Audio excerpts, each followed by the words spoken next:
Can't find the paperwork or the company no longer exists? Here at Keller Lankner UK, we could still help. Text RETIRE to 66777 and Keller Lankner UK will make an assessment to discover how much you could be owed. It's got to be worth finding out. Text RETIRE to 66777 now.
Hello and welcome to the Paranormal Experience with me, Paddy. A little bit about the Paranormal Experience before we get into it. Basically, the Paranormal Experience talks about all things paranormal. Now, the paranormal is anything that can't be explained by the usual rules. So it can't be scientifically proven.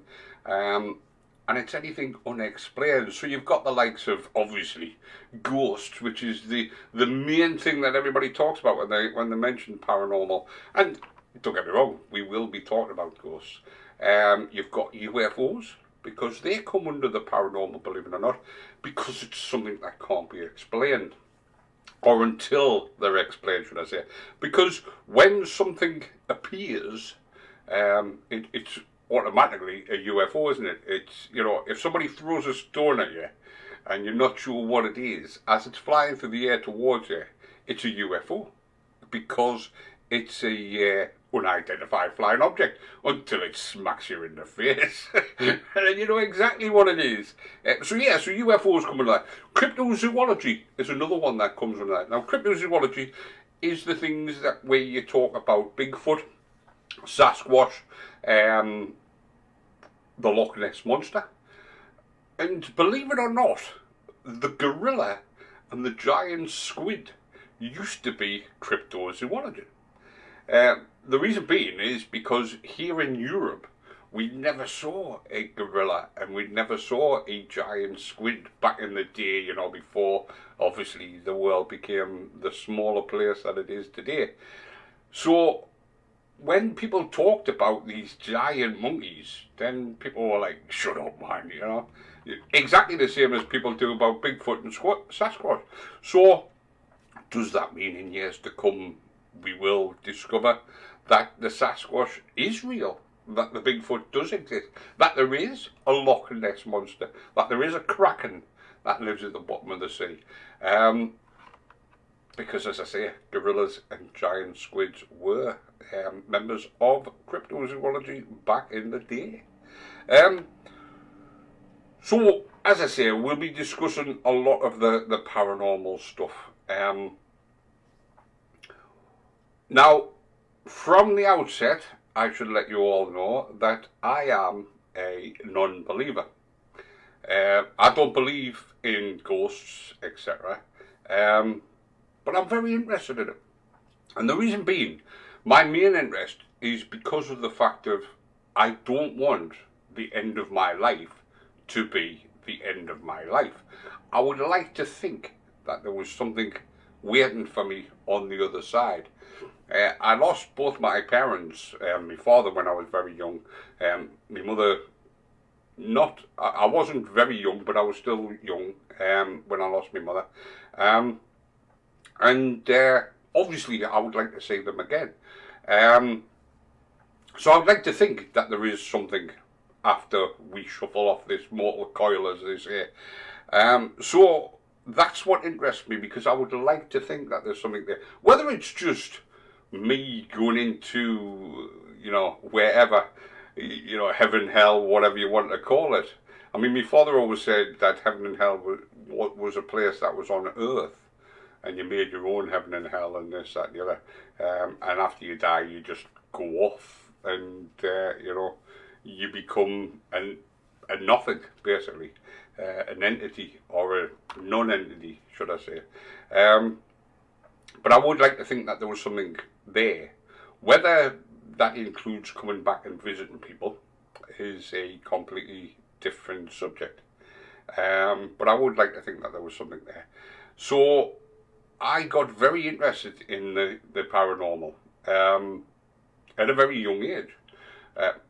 Because I have had what would class as paranormal experiences myself. I've had 3 in my life that people have said, yep, they were definitely paranormal experiences. The first one was when my brother-in-law passed away, and I was lying in bed, and as far as I was concerned, I was asleep. But then I looked at the door of the bedroom. Now, the reason it's strange is because it wasn't my bedroom I was sleeping in on that particular night. I was sleeping in my sister's bedroom. And I don't know, I can't remember why I was in the bedroom. It was just me in the bedroom. I wasn't sleeping in the bedroom with my sister. It was just me in the bedroom. I don't know if my mother had been decorating my bedroom, or, and obviously paying fumes and what have you. But whatever the reason, anyway, I was sleeping in my sister's bedroom, and I woke up, and I for some reason looked at the door of the bedroom, and there was this figure dressed in a dressing gown. Brown dressing gown, not your Terry Towlands type, but a big thick dressing gown.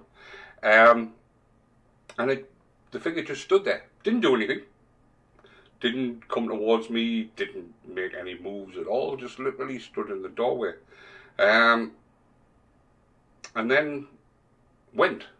Now, I don't know if I turned over, closed my eyes, whatever, but anyway, the figure disappeared.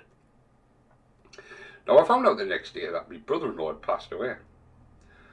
He'd been in hospital, and he passed away that night. Now, I was talking to my sister, who was the wife of the brother-in-law who passed away. Obviously not, straight away type of thing, a few months later. And she said that the description was her. And the dressing gown that I described was her husband's dressing gown, which she often wore. So Was she coming to tell me that he passed away? And if so, why? Would be the first question. Because it wasn't until not long before he passed away that we actually became friends. Not that we were enemies, don't get me wrong, it wasn't that we hated each other and what have you. It was just, he was a overbearing type of character. And to me, as a young person, found him unapproachable. But then another brother-in-law of mine was moving home, and I couldn't drive. The brother-in-law who was moving couldn't drive. So this brother-in-law who passed away did the driving for us. He had a van that he used to move. So the three of us did the moving. Well, there was more than three of us, but the three of us sat in the front, and my sister, who was married to the brother-in-law who was moving. Yeah, it's all confusing. And my other sister were in the back with the furniture, because, you know, you could do that in those days. You would get absolutely hammered now if you tried it, but in those days you could actually do it. So the three of us, Joe, Lewis and myself. Joe was the one that passed away. Lewis was the one that was moving, and myself were in the front, and we got talking, and and I found out that he wasn't as unapproachable as I originally thought. So we'd sort of getting friends, but not to the point where we were going out for a drink and this and that. So it was strange that she came to visit me to tell me that he'd passed. Now, people have obviously said, well, that's a paranormal experience. Now, is it? I mean, it could well be. There's nothing to say that it wasn't. But was it a paranormal experience? Was it a dream? I mean, he was in the hospital. He was in a pretty bad way. So could it have just been that he was in hospital, he was dying, and I just dreamt that he died? And I'd seen my sister in this dressing gown, and therefore manifested this figure. Or was she coming to tell me he passed away? Now the second one is a little bit harder to explain, as in to explain away as, and what it was my mother was in hospital. Now, she'd been in hospital before, and she'd had her last rites, and the three of us, Diane, Sonia and myself, that's my mother's children. My father was married twice, and I'm not going to get into it because it's confusing as it is, without getting further into the family tree. But there's three of us to my mother. So the three of us were there when she was getting her last rites, and we're obviously saying along the prayers and what have you. We're not practicing Catholics, but we're also not Catholics. We're Catholics in the sense of that's what religion we were born into and christened into, etc. But we don't go to church all the time. Or at least I don't. I mean, my two sisters go a lot more than I do. But I don't go to church that much. But that doesn't stop me from being a Catholic. I once had a conversation about religion, and I said, just because I don't go to a church doesn't stop me from being a Catholic. It stops me from being a practicing Catholic because I don't attend church services and this and that. But it doesn't stop me from being a Catholic because I still have Catholic qualities. That's not even the right word that I'm thinking of. But I still follow the Catholic law, so to speak, as it was. So anyway, we were saying the last rites with the priest, and my mother recovered. And when my mother recovered, and we got talking to my mother, she told us that one of the reasons why she pulled through was because my father, who passed away when I was 9-year-old, was stood behind the three of us, telling her that she had to remain with us because we still needed her. Now, at the time, I was with a young lady. I was engaged to a young lady. We eventually split up, and I was living in London, and I moved back to Stanley in County Durham. Diane was married with a young daughter and another daughter on the way. She was pregnant with another daughter, which she'd only just found out at the time that she was pregnant with his daughter. So she was pretty set. So, you know, she sort of had her family and her life and whatever. I was a bit topsy-turvy, because as I say, I was engaged, I was living in London. So, could it have been me that my father was on about that still needed me mother? Because, obviously, when I parted from this young lady in London, I came back to Stanley and came back to my mother's house. And so, you know, I ran home to my mother. So is that what my father meant? That, you know, don't go yet because Paddy still needs you. Because Sonia was also with her partner that she's still with today and has a young daughter too. So her life was pretty set. So when I think about it, it is probably me. That wasn't the problem. But, you know, I'll take that. I don't mind if it meant that I had more time with my mother. I'll take the hit for that. I don't mind at all. But anyway, going back to what I was originally saying, my mother then got took to the hospital. Now, my mother was a very stubborn woman in the fact of she had a heart attack in the middle of the night. Now, rather than wake my daughter, rather than wake my sister and her partner, she suffered the whole night. And it wasn't until the morning when they got up that she actually told them that she was in pain. She was obviously rushed off to hospital. And we took in turns. Excuse me. We took it in turns to visit.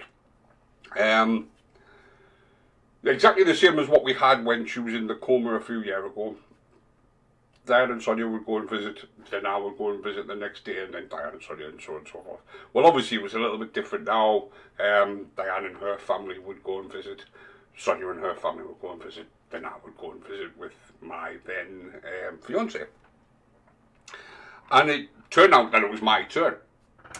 But the paranormal thing that you know, what we're here for, the night before I went to the hospital, I had a dream, and that dream involved phoning my two sisters to inform them that our mother had passed away. Not the greatest dream that you could ever have, but it was a dream. You know, I was asleep, I had this dream, I woke up, and, you know, I was obviously devastated by this dream because the last thing I wanted was to lose my mother.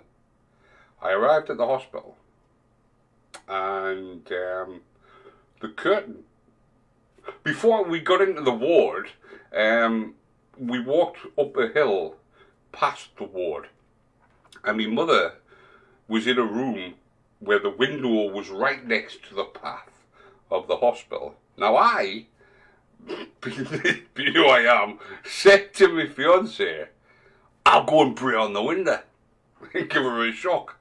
And you know, my fiancée, being the sensible one out of the two, was went, don't be so stupid. She's in there because she's had a heart attack. The last thing you want to do is to give her another one. So obviously I didn't, you know, bang on the window. And we went in. Curtain was closed of the room that she was in. And I approached one of the nurses and I went, oh, is the doctor in with Mrs. McGough? And she went, who are you? And I went, I'm my son, Patrick McGough. And she went, come with me. Now, I don't care what happens on a TV programme or in a film, at no point did I ever get the inkling. You know, you see them where a doctor walks out of a room and looks at them, they're, ah, and they collapse to the floor. I at no point had any thought of it. I went into a room with the nurse.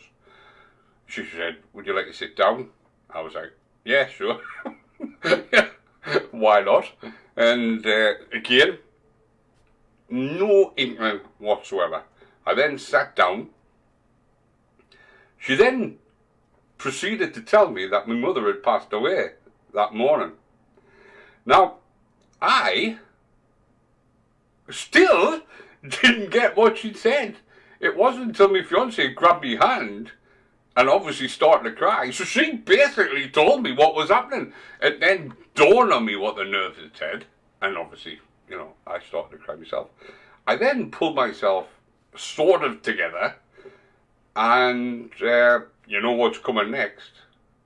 I had to make a phone call to me 2 sisters to tell them that our mother had passed away.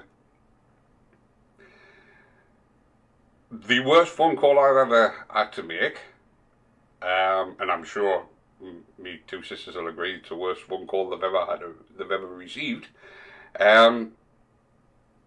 because I'd pulled myself.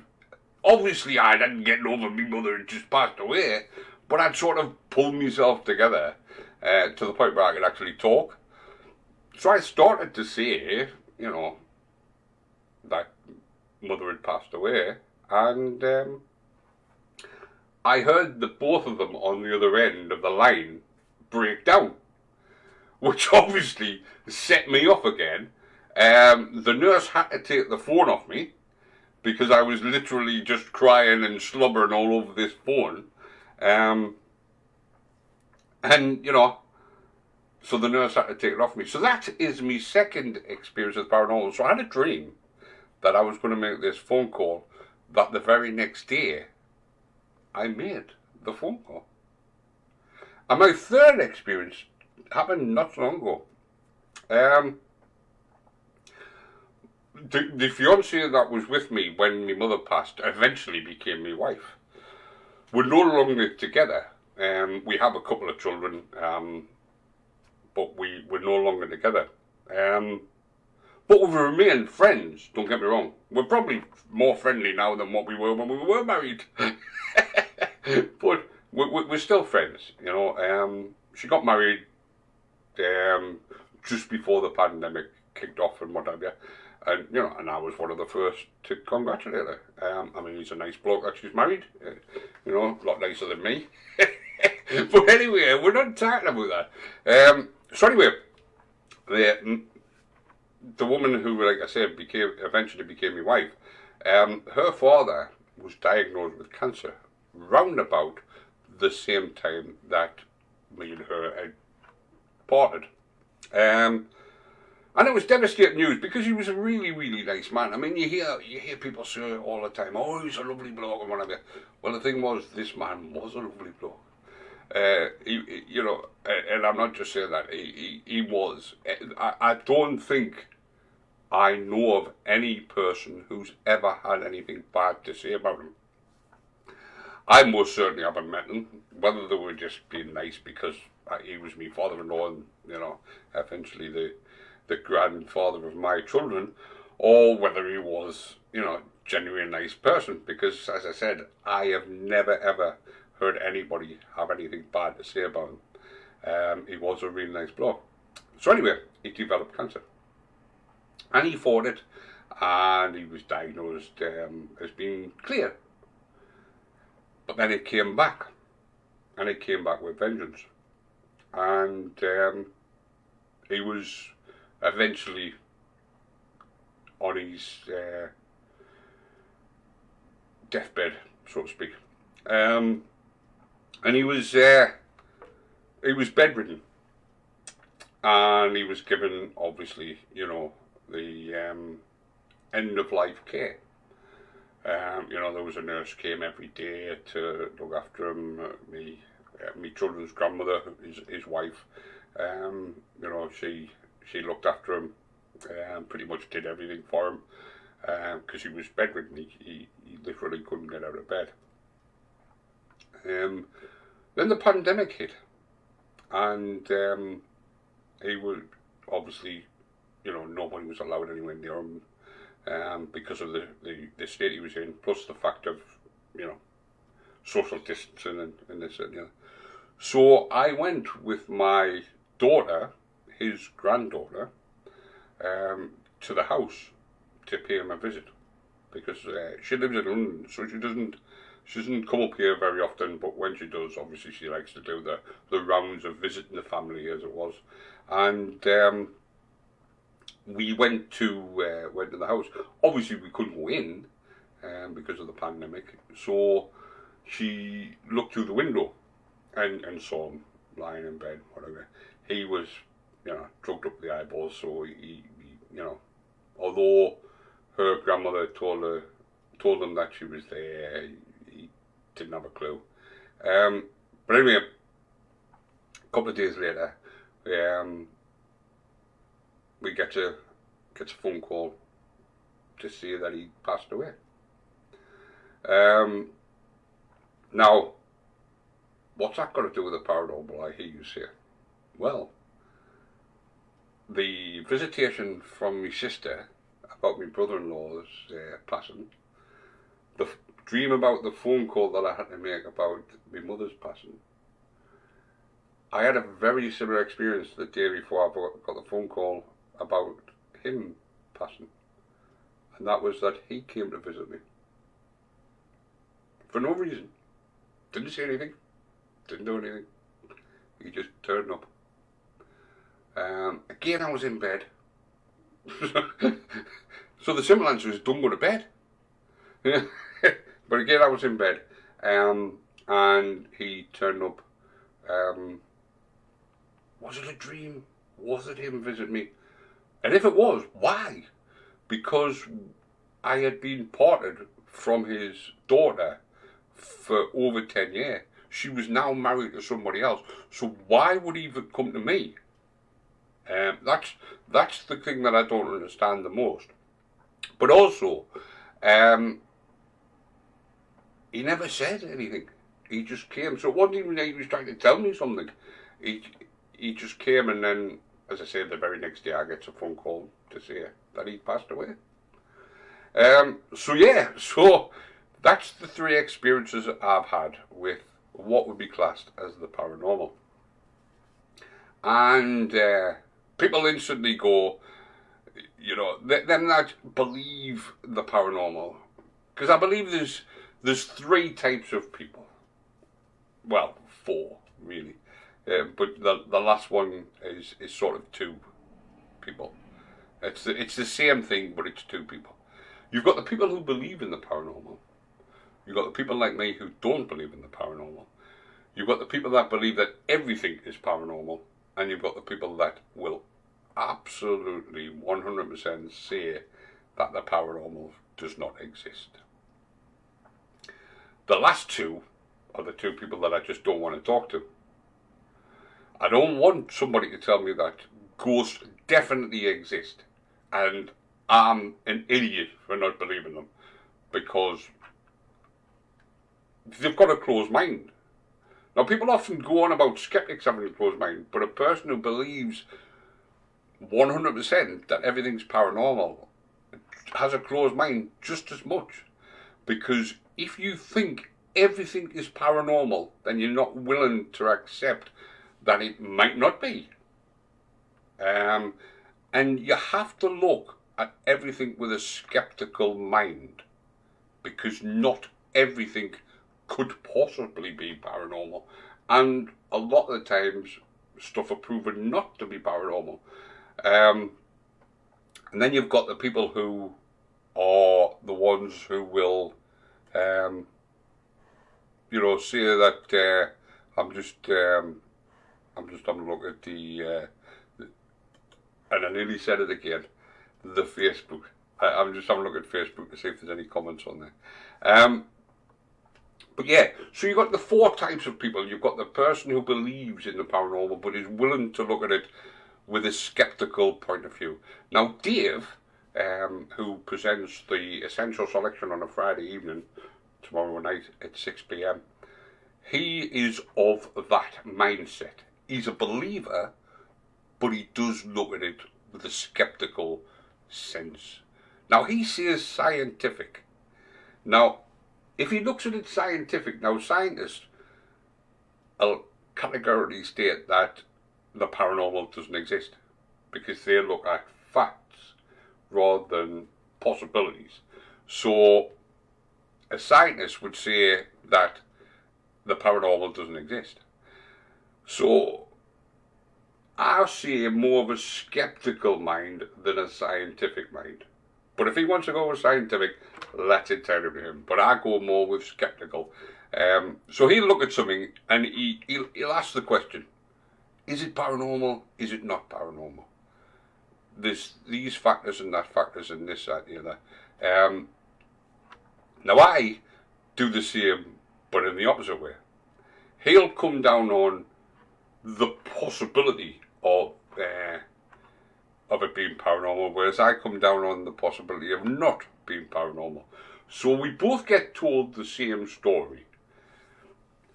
There's two different outcomes. There's a paranormal. Remember, whatever I say, the paranormal always exists. That will always be there. But there may be other factors, and that's the bit that I look at. I look at what could possibly it be, and that's the thing that I come down on. I come down on the side of, well, it could possibly be a car going past with a radio that's interfering. I'm not saying that's what it is, but, that's... So I would say that was what it was. Dave, on the other hand, would say it could be that, but it's more likely to be paranormal. So, do you get what I'm saying? There's a believer, which is Dave, and there's a non-believer, which is me. We both have open minds. We both respect each other's opinion. We don't argue about it. Don't get me wrong, we've had discussions, but we don't argue about the paranormal. That's one thing that it's an unwritten sort of agreement. We've never said, I'll not argue with you about the paranormal. It's just an unwritten agreement because we both respect each other's opinion. But then you have the other two, and it's the people who will categorically state that it's the paranormal. Or the people who say, you're talking rubbish, ghosts don't exist. And they're the two people that I want to have nothing to do with. Because if anybody tells me I'm an idiot for not believing the paranormal, then I just don't entertain them. Because they're not listening, they're not willing to listen to what I have to say. And I will not listen to anybody, and I have, and regular listeners of the Paranormal Experience, or people who have met me, will tell you, I have defended the paranormal. There's a Facebook post where I defend the paranormal.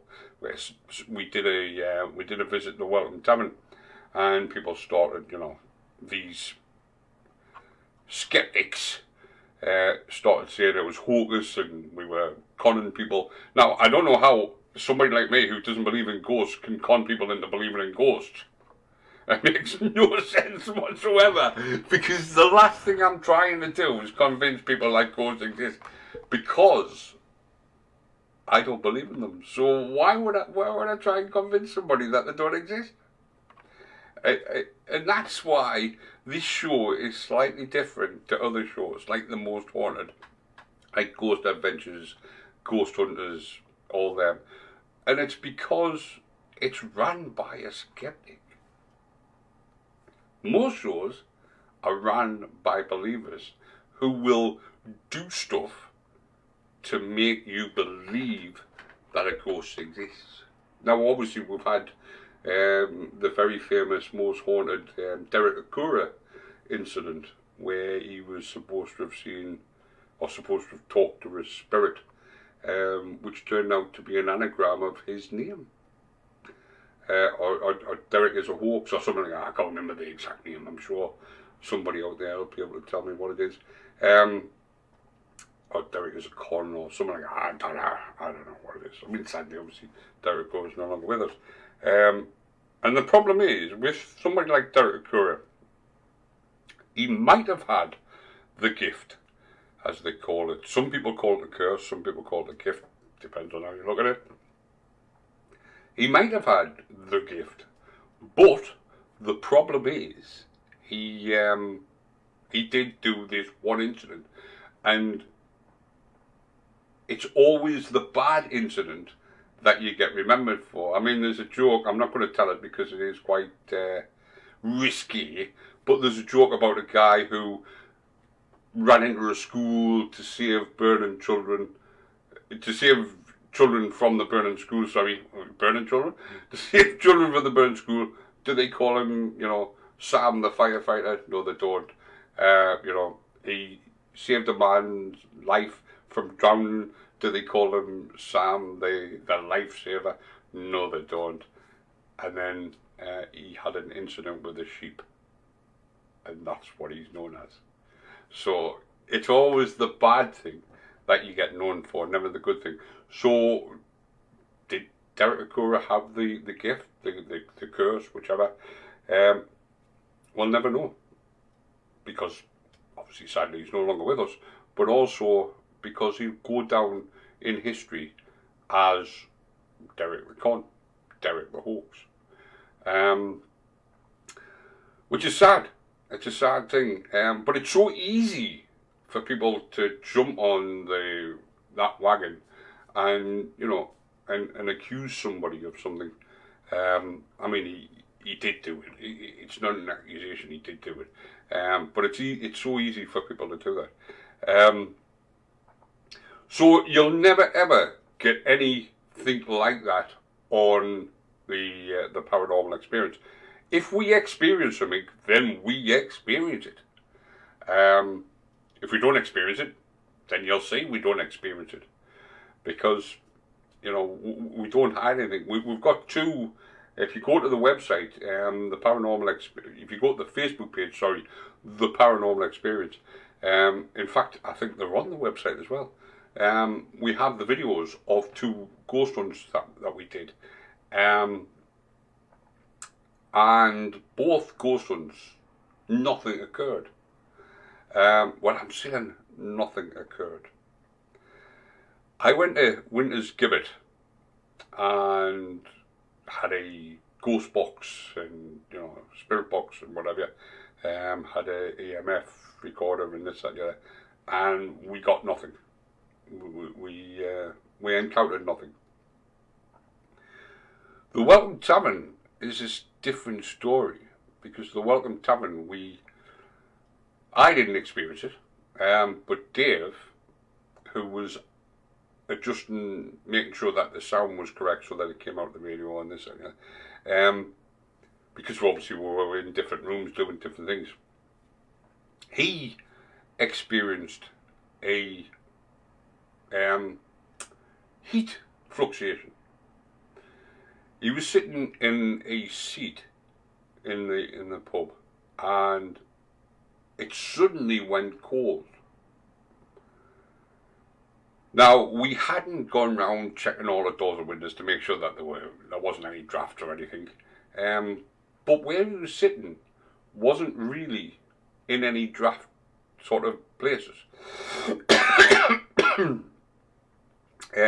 Plus, where he was sitting was directly in front of a radiator.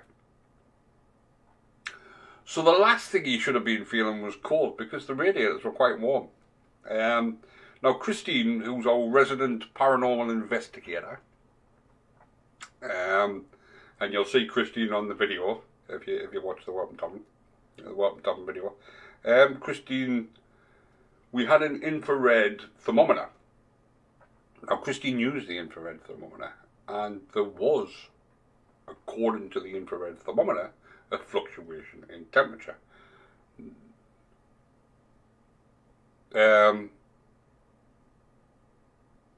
So Diane said, I might have experienced it, but just thought it was normal.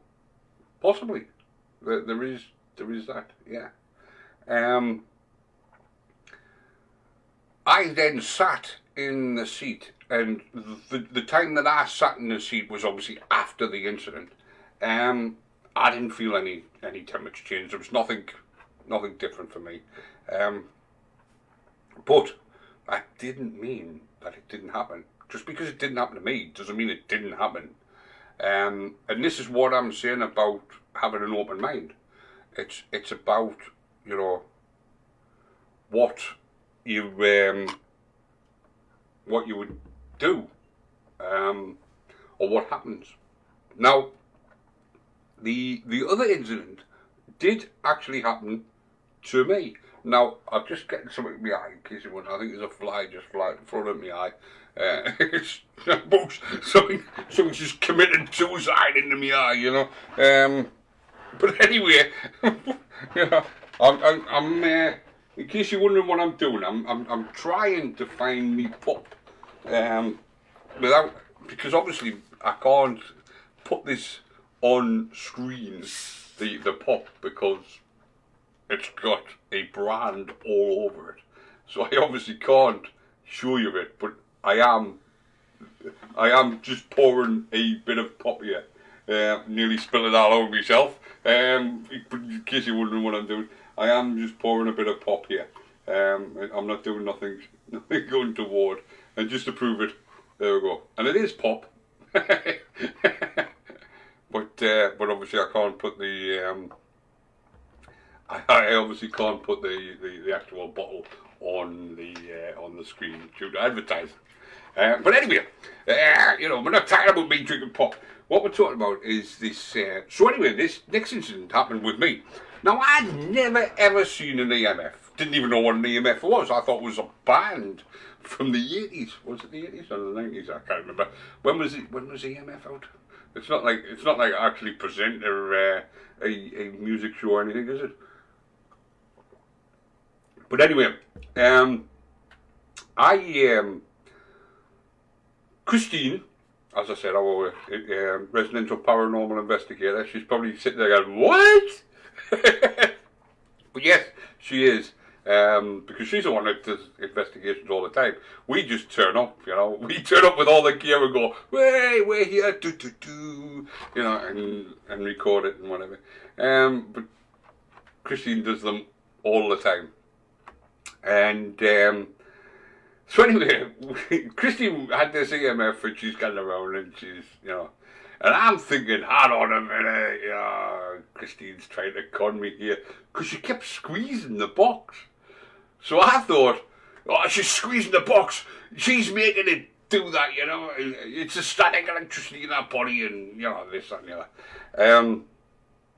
Then I said to her, because obviously I wanted to, like, you know, prove her wrong, being the non-believer that I am. So I said to her, well, give us a gun. So she showed me how to use it. And guess what you have to do?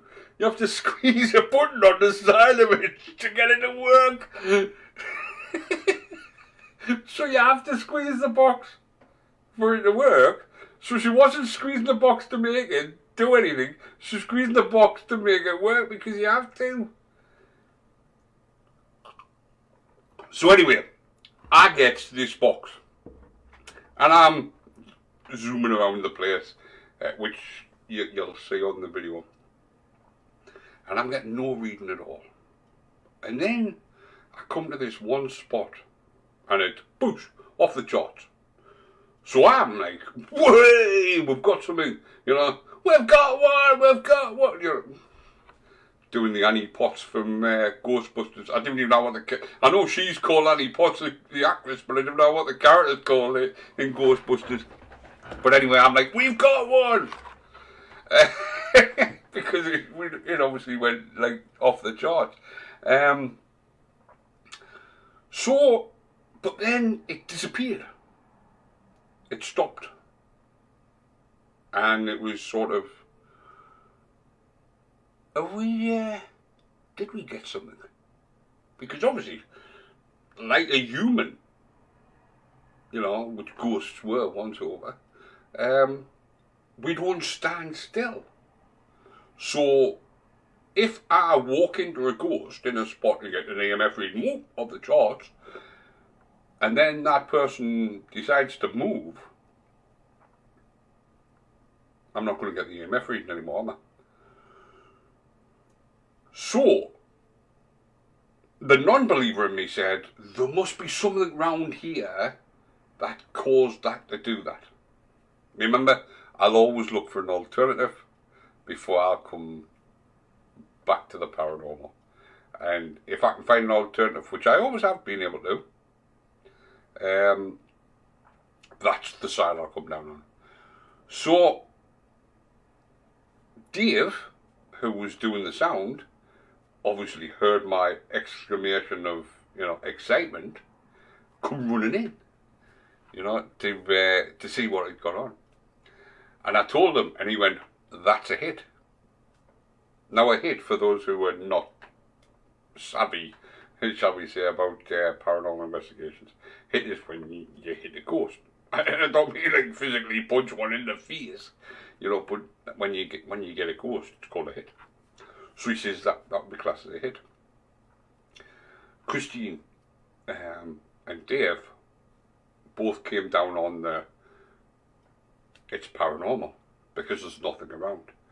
Now, Aaron, who's my son, he's the videographer. He's the one that's recording the actual hunt. In fact, every time I do a hunt, he's the videographer. So when I did Winter's Gibbet, he's the videographer. He's the one holding the camera, doing all the video work. I'm the face of the paranormal. The face of the paranormal. I'm the face of the paranormal. Aaron's the videographer. Dave's the sound. This is when we do a hunt. Dave's the sound and Christine's the paranormal investigation. So the two people that you're most likely to see on camera is myself and Christine. The skeptic and the... I don't like using the word skeptic, but the non-believer and the believer. That'll be the two people who you'll see on. Christine will be like telling me, "Oh, these crystals will, a day in this, that, and the other." And I'll be like, "Really? Are they doing that?" But anyway, that's how the paranormal investigation works. So, whenever you see a hunt, and there's two people, it'll be Christine and myself. Sometimes, such as Winter's Gibbet, I did it by myself. With Aaron, obviously videoing. But when we do things like the Welcome Tavern and this, that, and that'll be probably myself and Christine. Which brings me to the next point. If you want an investigation done at your home, we don't charge anything. We don't interfere in your life either. We come, we obviously have a chat with you, and then we do an investigation in your house. Simple as that.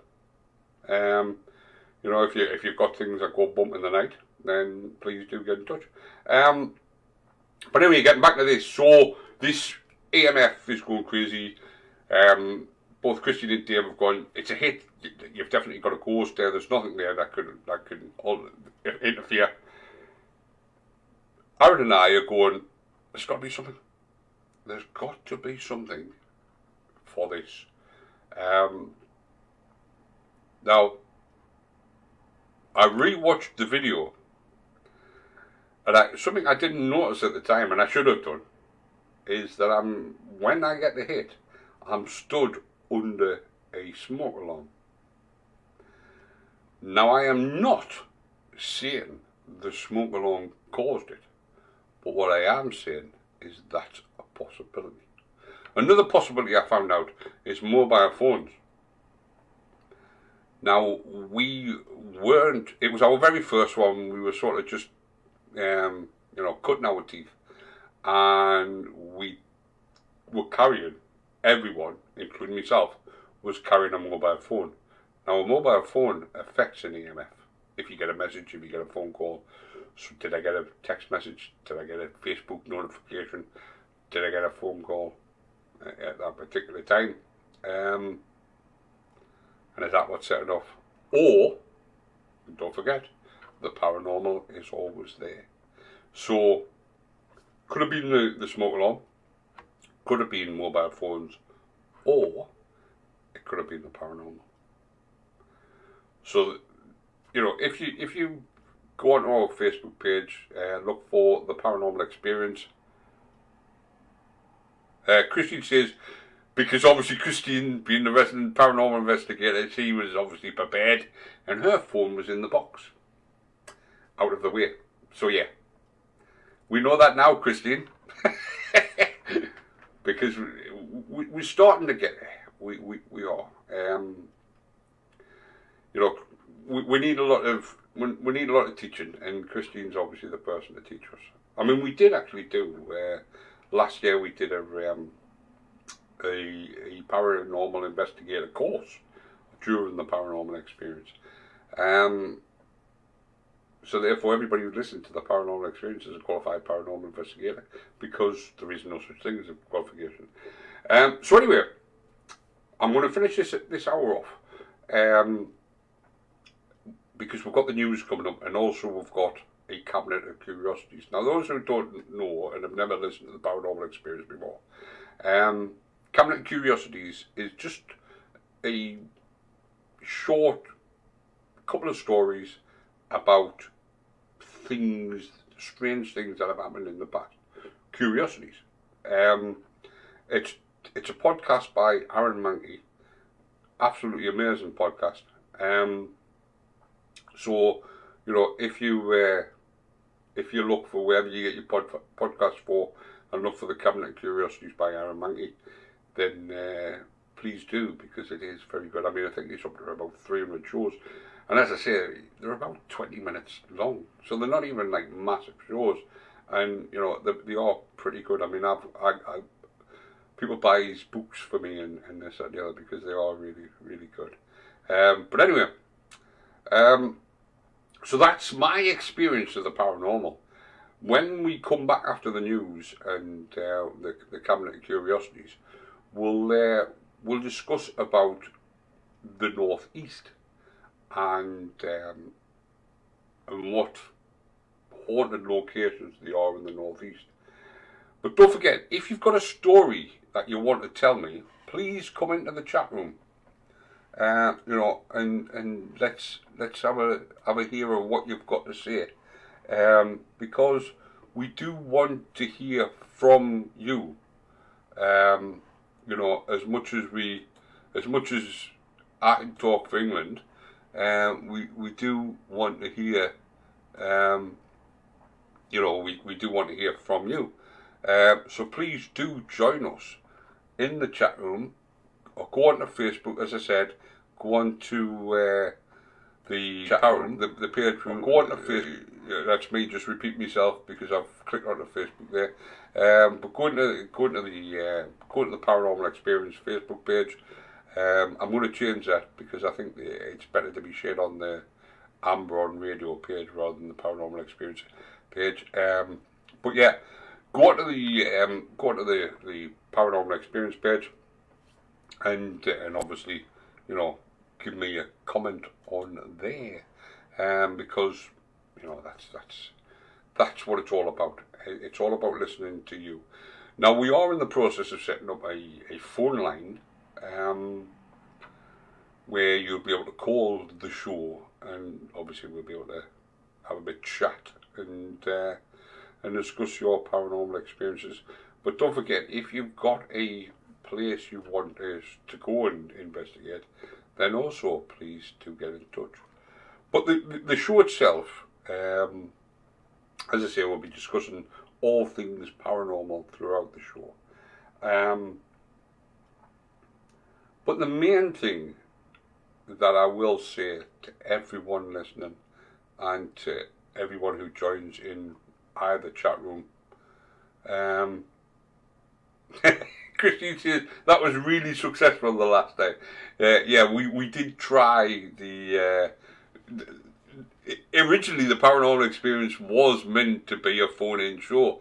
The problem is we were only an internet radio station when we launched it.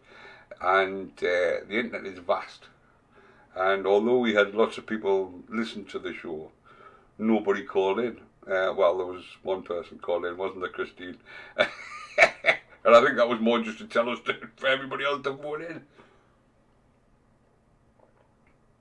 But yeah, obviously, you know, now we're on DAB, it'll be a little bit easier to get out there, and hopefully you will call us and tell us your stories.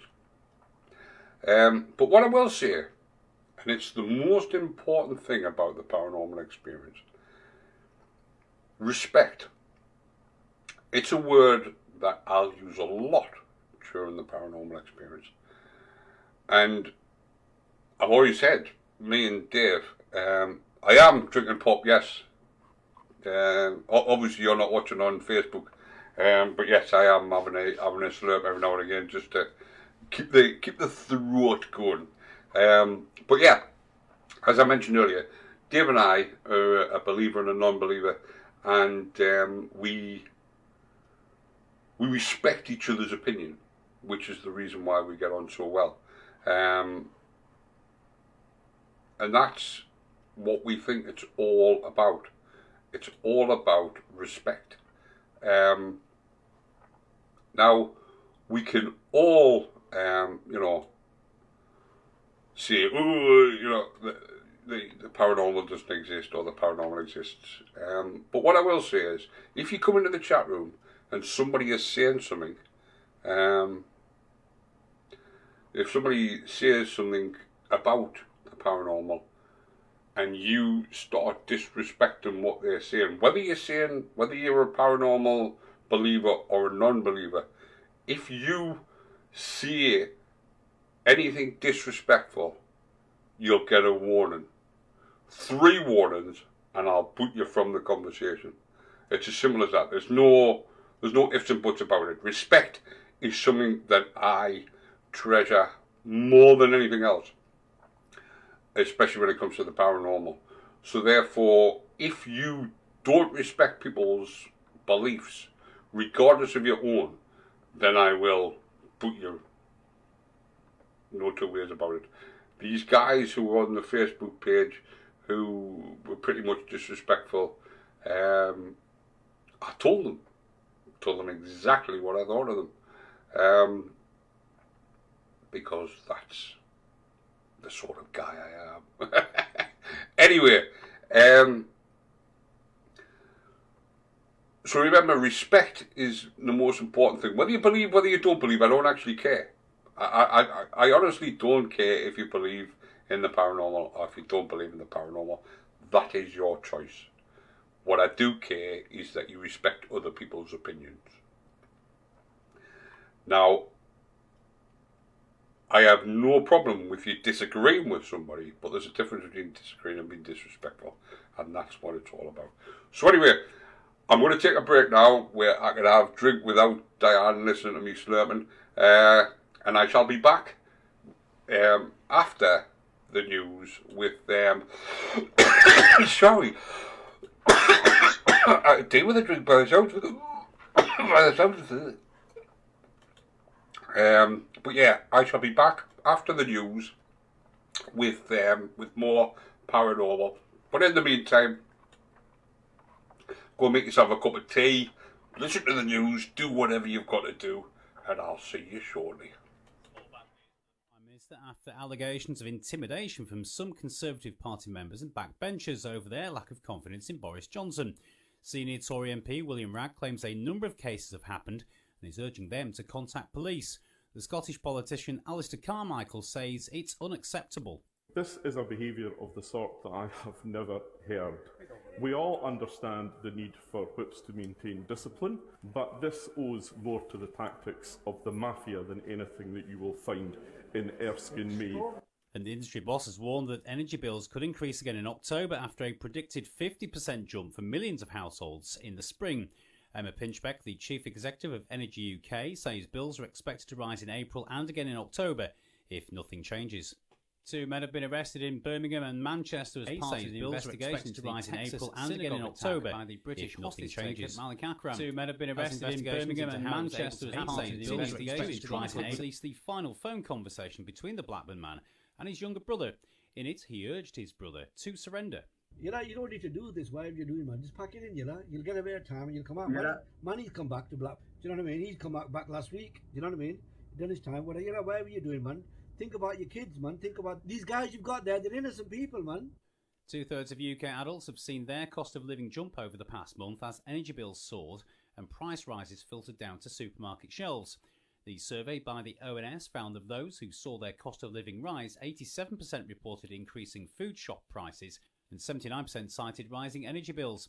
It comes after official figures yesterday showed the rate of inflation soared to a nearly 30-year high of 5.4% in December. And the Queen says her thoughts and prayers with those in Tonga who've been affected by the huge volcanic eruption. She says she was shocked and saddened by the eruption over the weekend and shared her sympathies with those who've been cut off from family members. That's the latest from Radio News Hub. I'm Jules Eachbridge.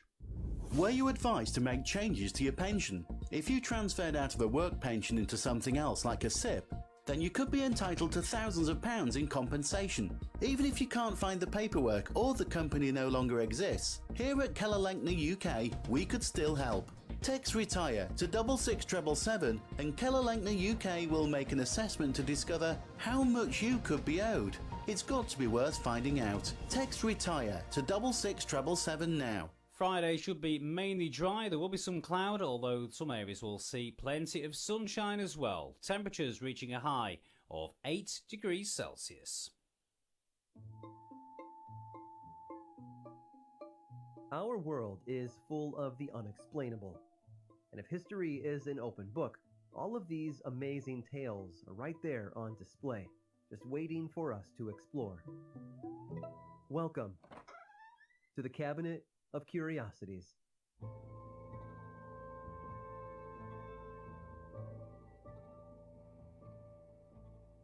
It was just a simple advertisement, and for a game, no less. There was absolutely nothing illegal or dangerous about it. And yet, here they were, sitting across the table from a pair of FBI agents. The product in question was a pretty simple dice game. And with the Christmas season approaching, the company had decided to run a few ads in the biggest city in America, all of them scattered throughout one single issue of The New Yorker. All of them were small and square, sort of like an Instagram post, and each one told interested buyers to refer to the main advertisement on page 86. The game had been created by a company called Monarch Publishing, and the ad had been written by one of their executives, a man named Roger Paul Craig. He and his wife had spent hours trying to craft the text of the main ad, which touched on the approaching holiday season and all of the things people might have to do to be ready. The trouble wasn't in the text, though. It was in the artwork. At the bottom of the large ad on page 86 was the big, bold title of the game, The Deadly Double. Beneath it was an emblem of a bird with outstretched wings, 4 talons, and 2 heads. It's what's known as an armorial device, a sort of coat of arms used for identifying individuals and groups. This particular symbol was the spitting image of the double eagle used by the Byzantine Empire, Ivan the Terrible, and, more recently, Nazi Germany. Add in the fact that the title of the ad included the German word Achtung, which means danger, and it was a curious pairing for sure. And that's probably what drew the attention of the investigators. But it certainly wasn't the only thing they were worried about. The bigger problem, it seems, was inside each of the smaller ads. Each of those were identical, and they showed a pair of dice in action. It's hand-drawn and has a classy tone, but the items in the ad are a bit more mysterious. One of the die showed 3 sides, revealing 3 distinct numbers, 12, 24, and the Roman numeral 20. The other die showed the reader 5, 0, and 7. So as Roger Paul Craig and his wife sat across the table from the FBI agents, they were starting to get nervous. The numbers, according to the investigators, were significant, and that wasn't a good thing. 20, they said, was awfully close to the latitude line where Pearl Harbor sat. The 12 and 7 looked a lot like December 7th, the date of that infamous attack, and the 05 could very well have been 0500 hours, the original planned start time of the attack on Pearl Harbor. But so what? It wasn't illegal to place historical details in an advertisement. Yes, it would be in poor taste, sure.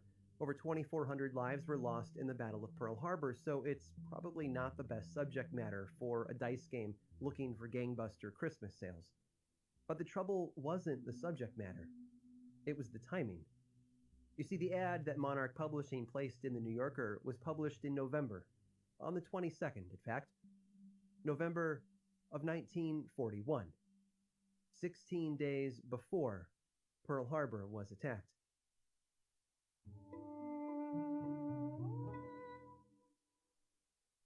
When P.T. Barnum's Great American Museum burned to the ground in 1865, what rose from its ashes would change the world.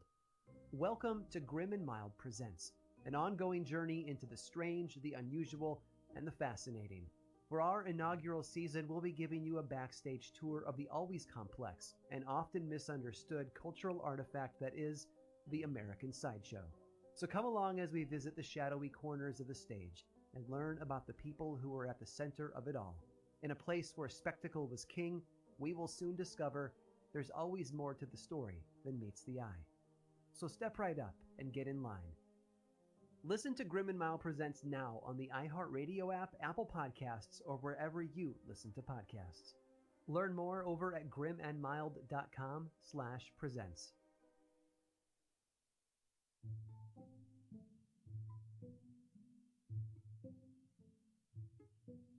It's easy to take computers for granted these days.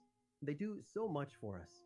They allow us to break barriers and create new forms of art and expression, and take selfies with birds flying around our heads.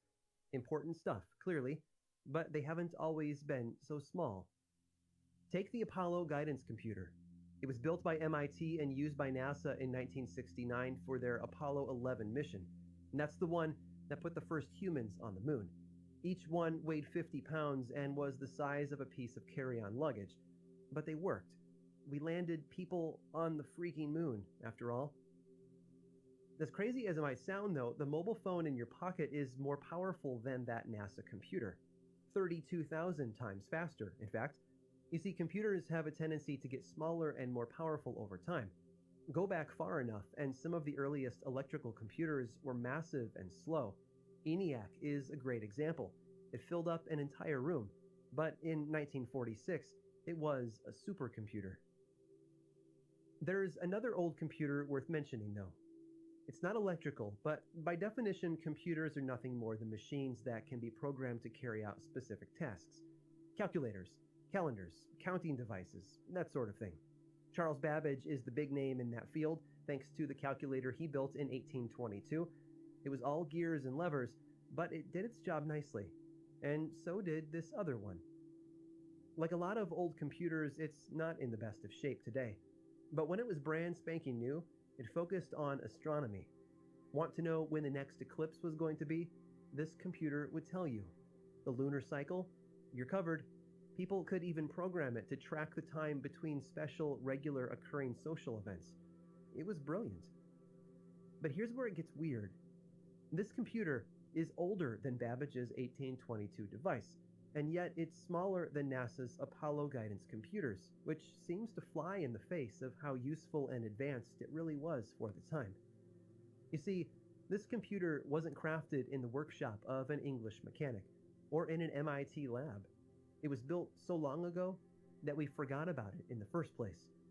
But in 1900, some men found it and handed it over to people who might know what to do with such a powerful device. Those men were sponge divers.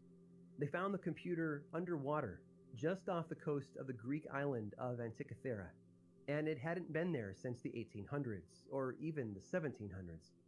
According to the archaeologists who have studied it over the course of the past century, this computer is much older. It was built over 2,000 years ago. I hope you've enjoyed today's guided tour of the Cabinet of Curiosities. Subscribe for free on Apple Podcasts or learn more about the show by visiting curiositiespodcast.com. This show was created by me, Aaron Mankey, in partnership with How Stuff Works. I make another award-winning show called Lore, which is a podcast, book series, and television show, and you can learn all about it over at theworldoflore.com. And until next time, stay curious.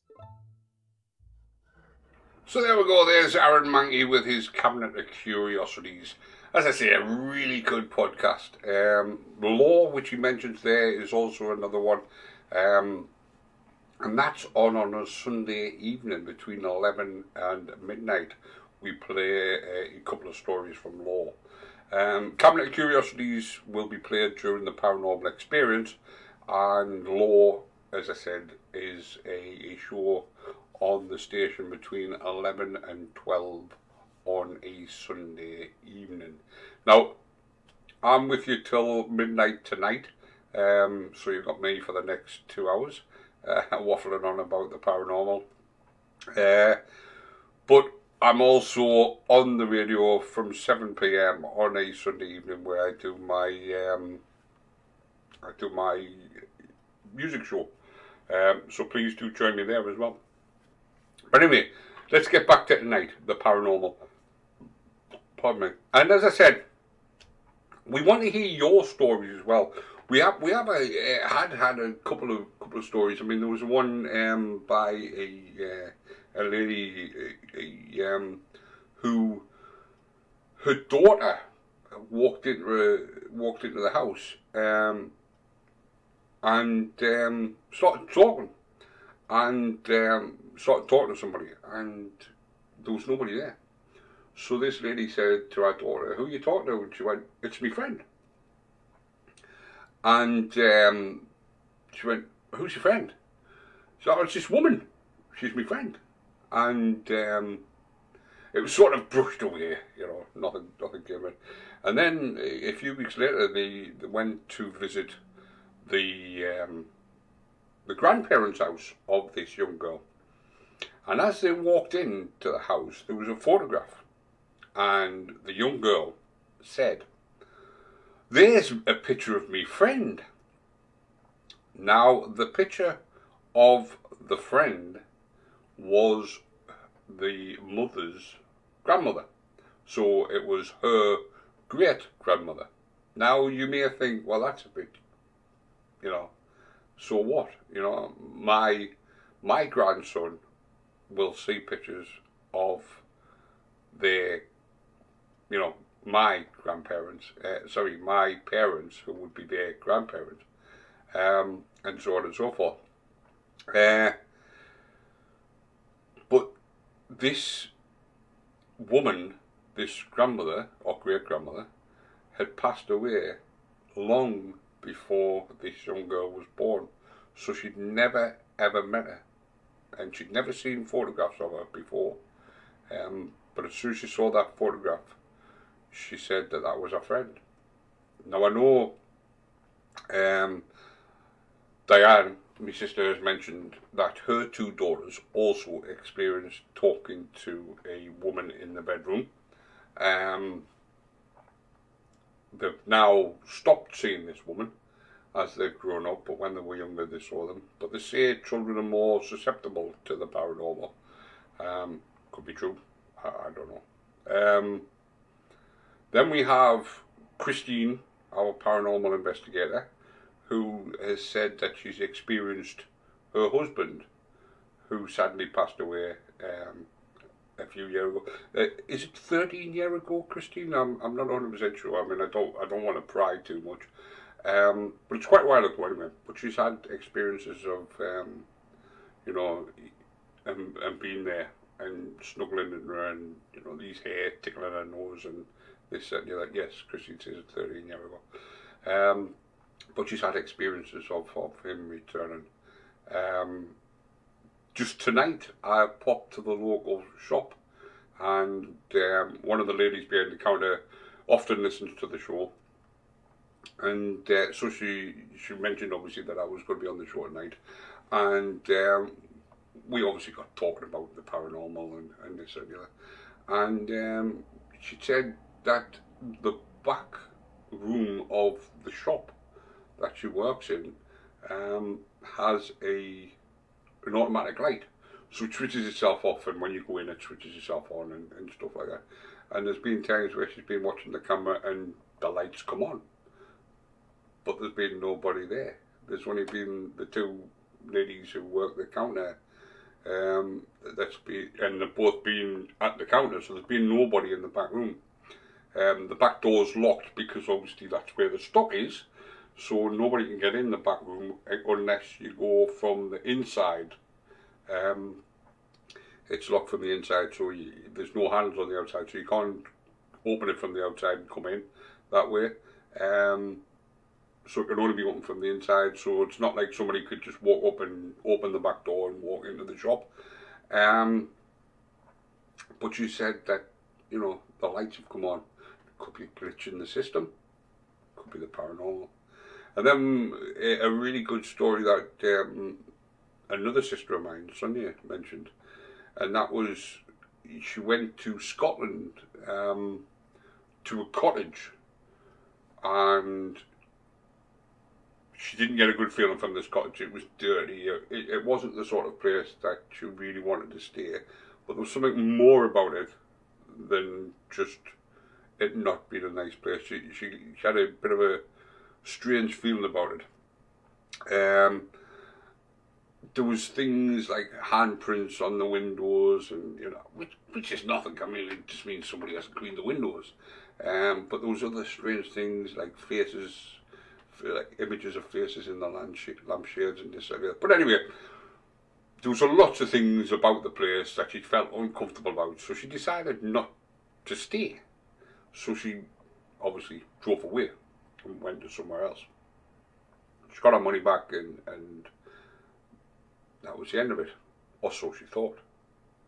Now, even to this day, and I was just in her car just before Christmas. We'd been to the cinema to watch West Side Story, and she brought us home from the cinema.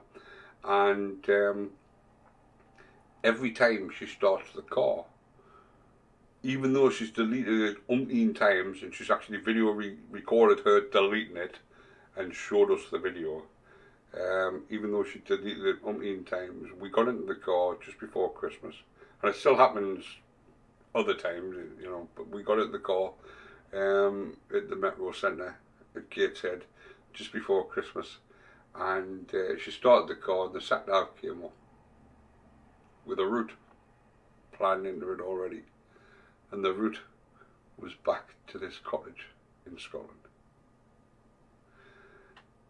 And no matter how many times she deletes it, it returns. Now, there's a couple of opinions on that. Some people have said that objects can't be haunted, so it has to be a person. Now,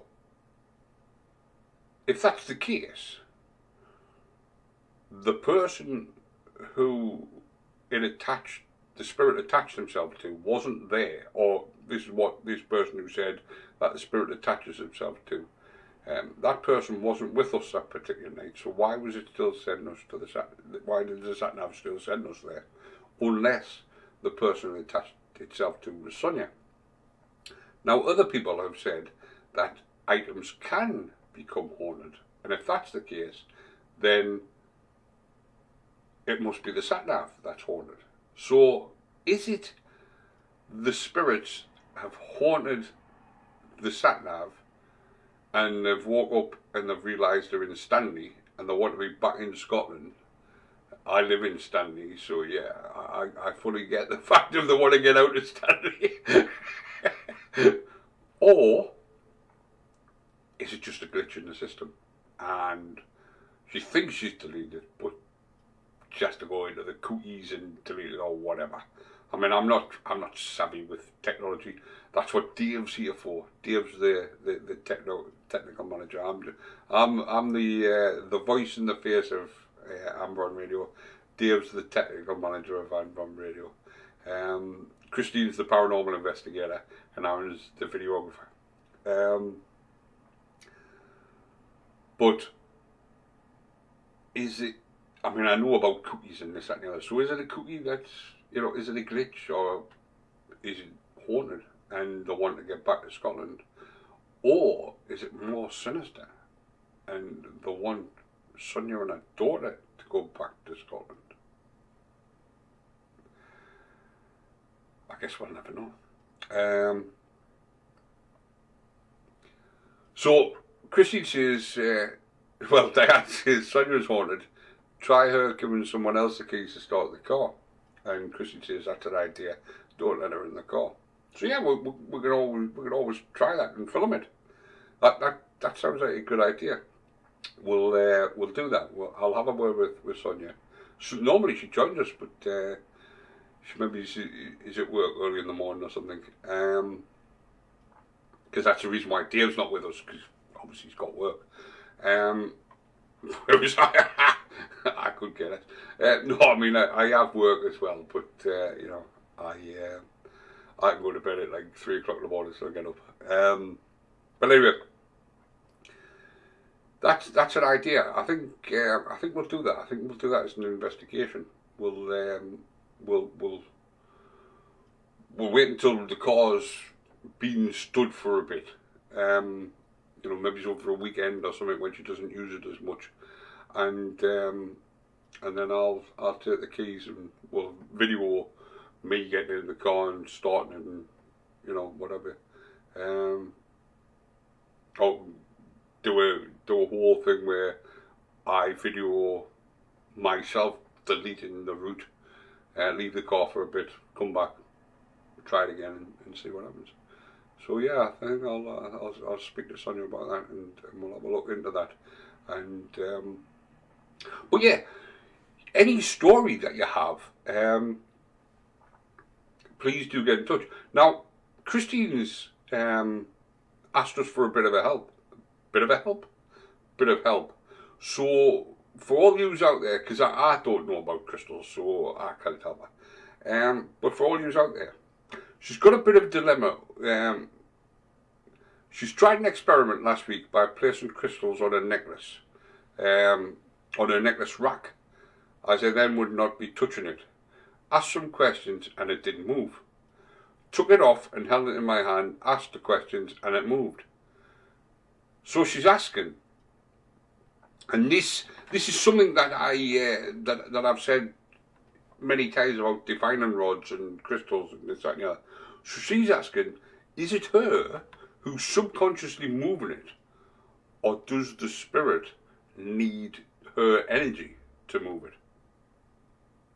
Now, this is something I've said quite often, and I've said it on the show, and I'll say it to anybody.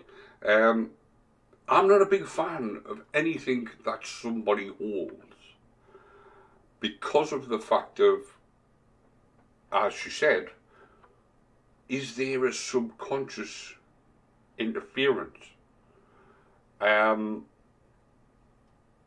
If you know something, let's take for example, and I'm using Christine an example,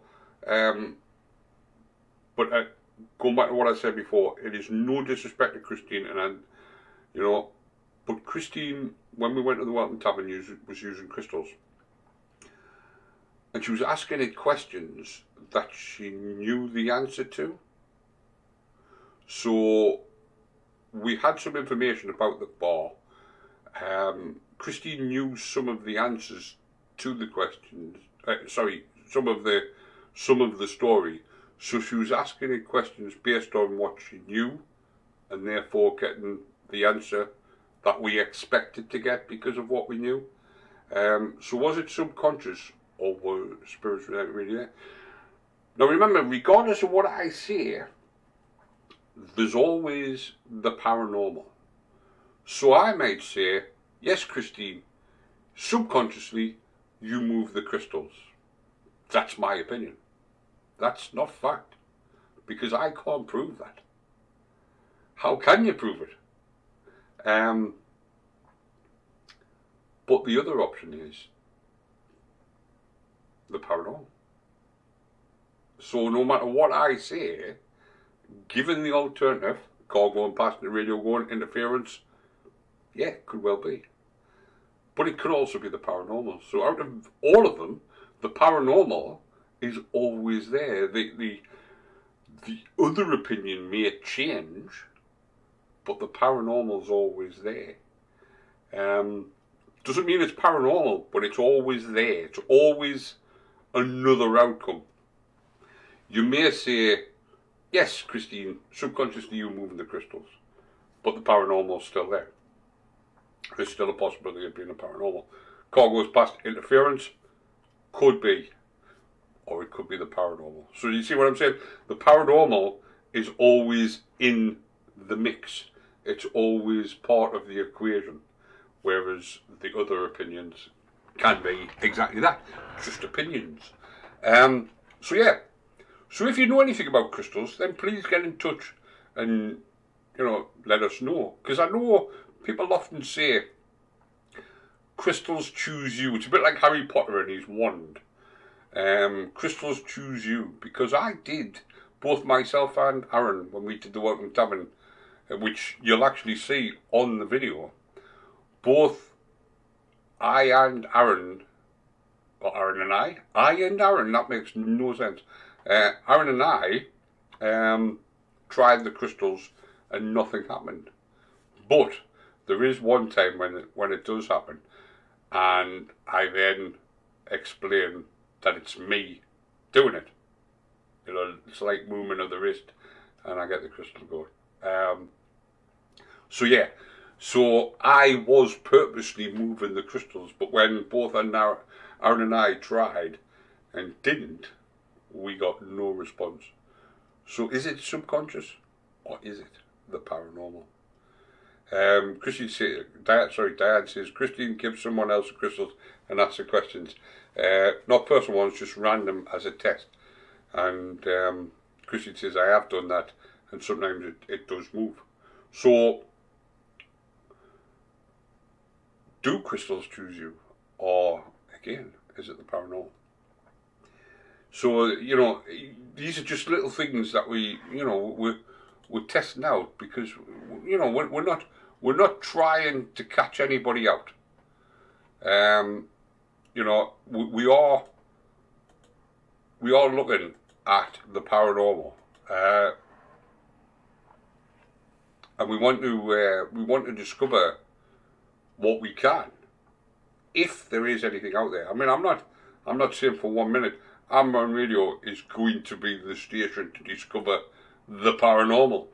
But what I will say is, everything will be honest and above board. If crystals move, then crystals move. If something is seen, then something is seen. If something happens, then something happens.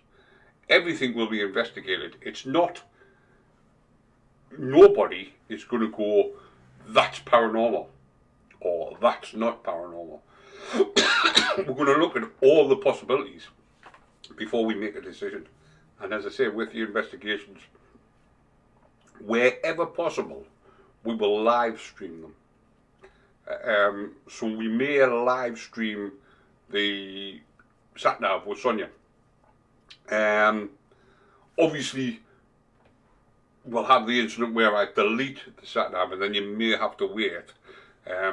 Because obviously if we delete it and then we start the car straight away, there's always a chance that it's still there. Whereas if we delete it, get out of the car, walk away, leave it for a bit, then come back and do it again.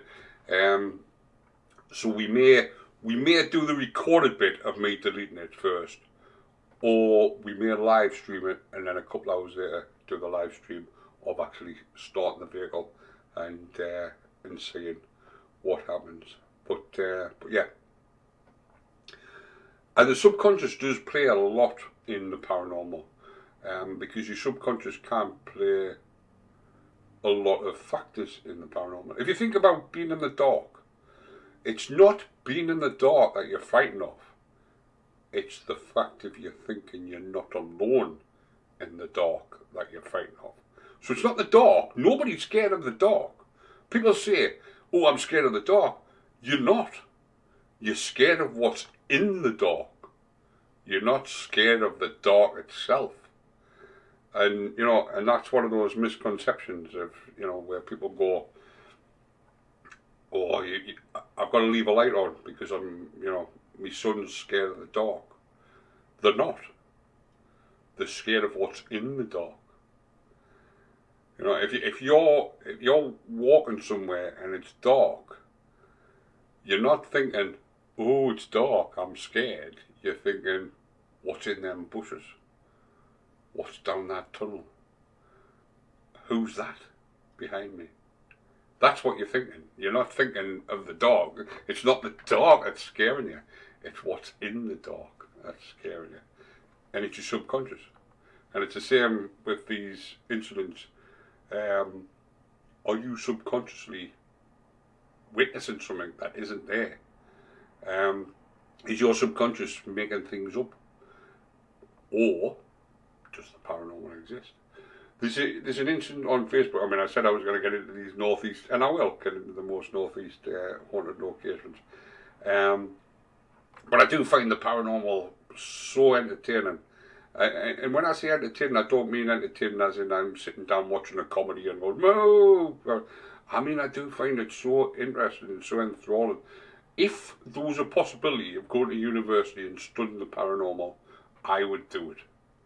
Because I do really enjoy the paranormal. I mean, I read books about it. As I said earlier, I've got loads of Aaron Mankey books. I've got Ed and Lorraine Warren books, which you'll hear about loads on the Paranormal Experience, because I'm not a massive fan of Ed and Lorraine Warren. But you know, I do. I was you know, I do like reading about them. Because I mean, when I got a couple of books at Christmas off my daughter, and my son saw them, he went, "What are you doing? Like Ed and Lorraine Warren?" And I went, "Yeah, but I like reading the stories." And that's what it is. I like reading about the paranormal.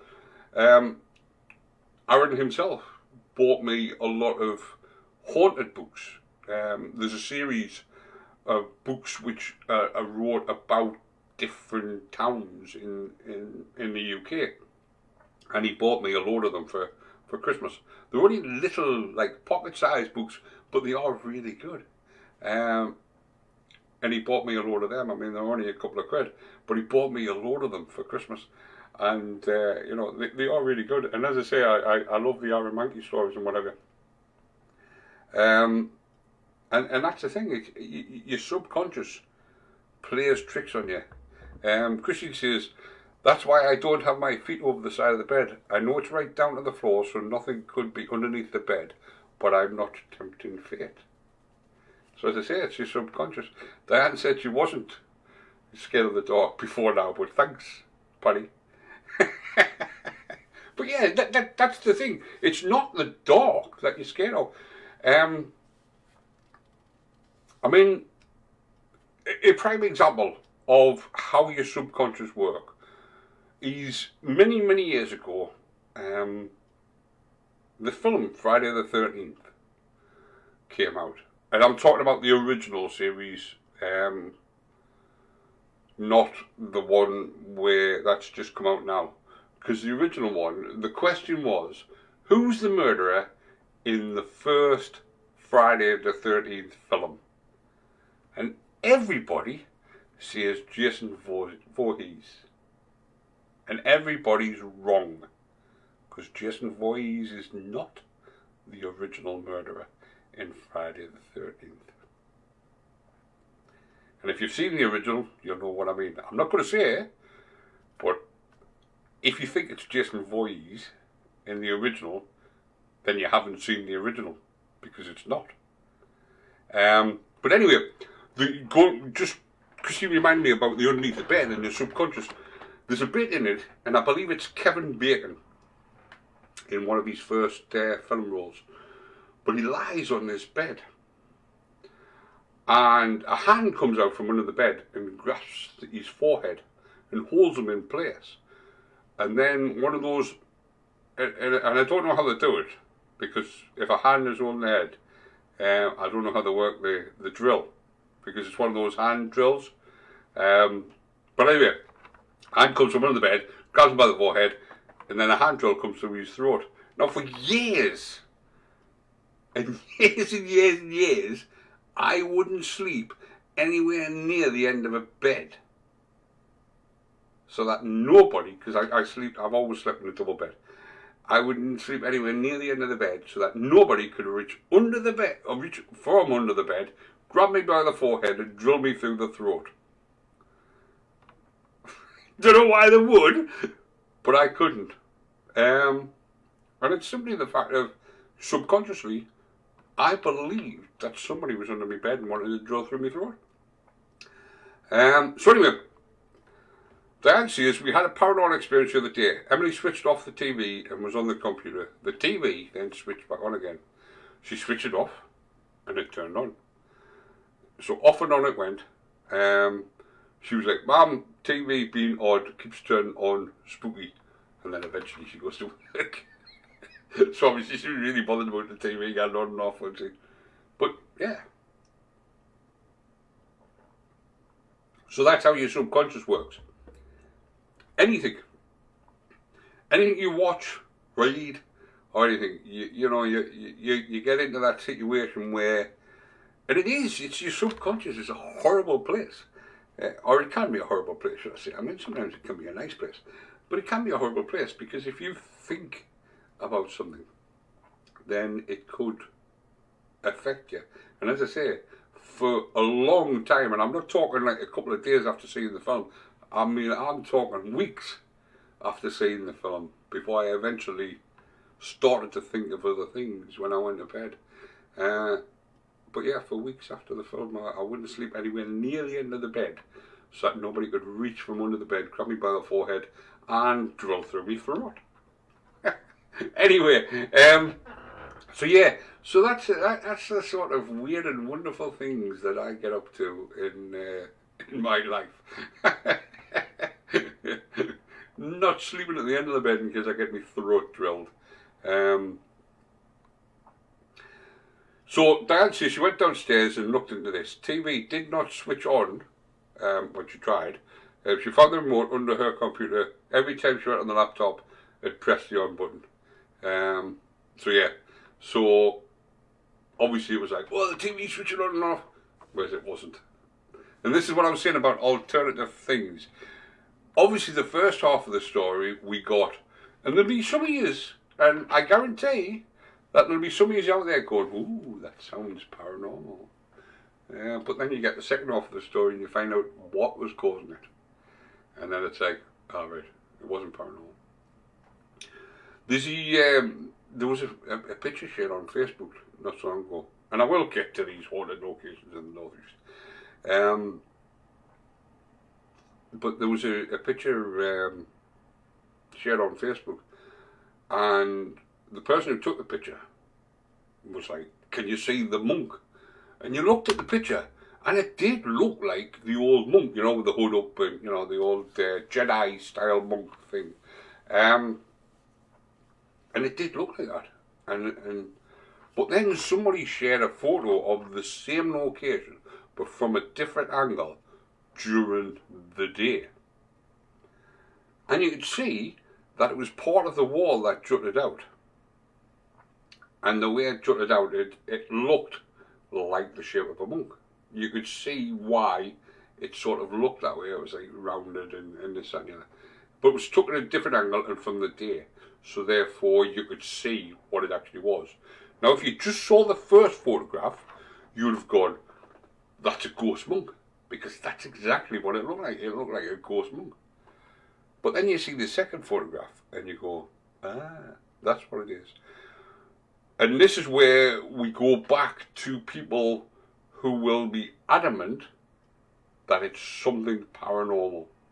Because this person who shared the original photograph got really aggressive verbally with this person who shared the second photograph and was saying that's not even the same place, yet you could see it was. And that's what I mean. Now the person who shared the second photograph was basically just saying, you know, this is what it is, you're mistaken sort of thing. But the first person wouldn't accept what the second person was saying. And as I say, got quite aggressive in their verbal, like sort of response to this other person. I'll not say the exact words that were used, but it was very aggressive. Basically saying, you don't know what you're talking about. It's not even the same place. That's not where I took the photograph and this and that. And as I said, as an outsider who had no, horse in the race, whether it, whether it was paranormal, whether it wasn't, I had no horse in the race. I looked at both them photographs and they both were took of the same place. Not from the same place, but of the same place. And one showed exactly what it was. And yes, you could see how people would mistake it in the dark. And that's what I'm saying about the paranormal experience. That will never, ever do. We will never, ever do that. You know, we'll look at something and we'll go, is this something? Is this, you know? We will never, ever argue with somebody about respect. And Chrissy says, this is why she doesn't comment on things for exactly that reason. Because I find, I mean, I follow a lot of paranormal pages on Facebook, and I find there's a lot of aggressive people on Facebook in the paranormal world. People who believe in the paranormal are quite aggressive to other people who believe in the paranormal. More so than the non-believers. Now, I have, you know, answered things like, where it says, you know, do you believe in ghosts? I'd have to see something before I believe it, and this and that. And I've said I've had to see something before I believe it. And then somebody will turn around and go, so do you believe in God? Totally irrelevant. It's totally irrelevant whether I believe in God or not to whether I believe in ghosts. I see what they're trying to say is that I haven't seen God, so why would I believe in God? But I haven't also mentioned in this message that I believe in God. So why get aggressive with me about believing in God because I say that I need to see some definitive proof for the paranormal? I honestly don't understand why people get so aggressive about ghosts. I'm not for one moment, and I never ever will, tell somebody that they've never seen a ghost. I will never ever say that. What I will do, and what I've said all the way through the show, is I may give you an alternative thing, but I will at no point say, you're talking rubbish, mate. That's not a ghost. That was a person passing in a car with his radio on and cause interference. The reason I'm using that example is because that was an example that I gave once when somebody said that they heard voices come through their radio. I mean, I'm going back a long time now. And I said, well, was it not a passing taxi or police car or something? Because obviously we're going back to the days when, you know, we had the analogue radios where the signals were bounced off everything. And we did have interference. I mean, I don't know how old some of you are, but I remember lying in bed with my little transistor radio, tuning into Radio Caroline or, you know, Radio Luxembourg or something like that. Or even, as we could at the time, tuning into the police radio and listen to police chases taking place, you know, on a little analog transmitter.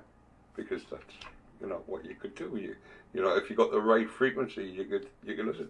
So that was the example that I gave. Was it not a passing taxi, a passing police car? Because they said they didn't understand what they heard the voice talking, but they didn't know what they were talking about. So that was the example I gave.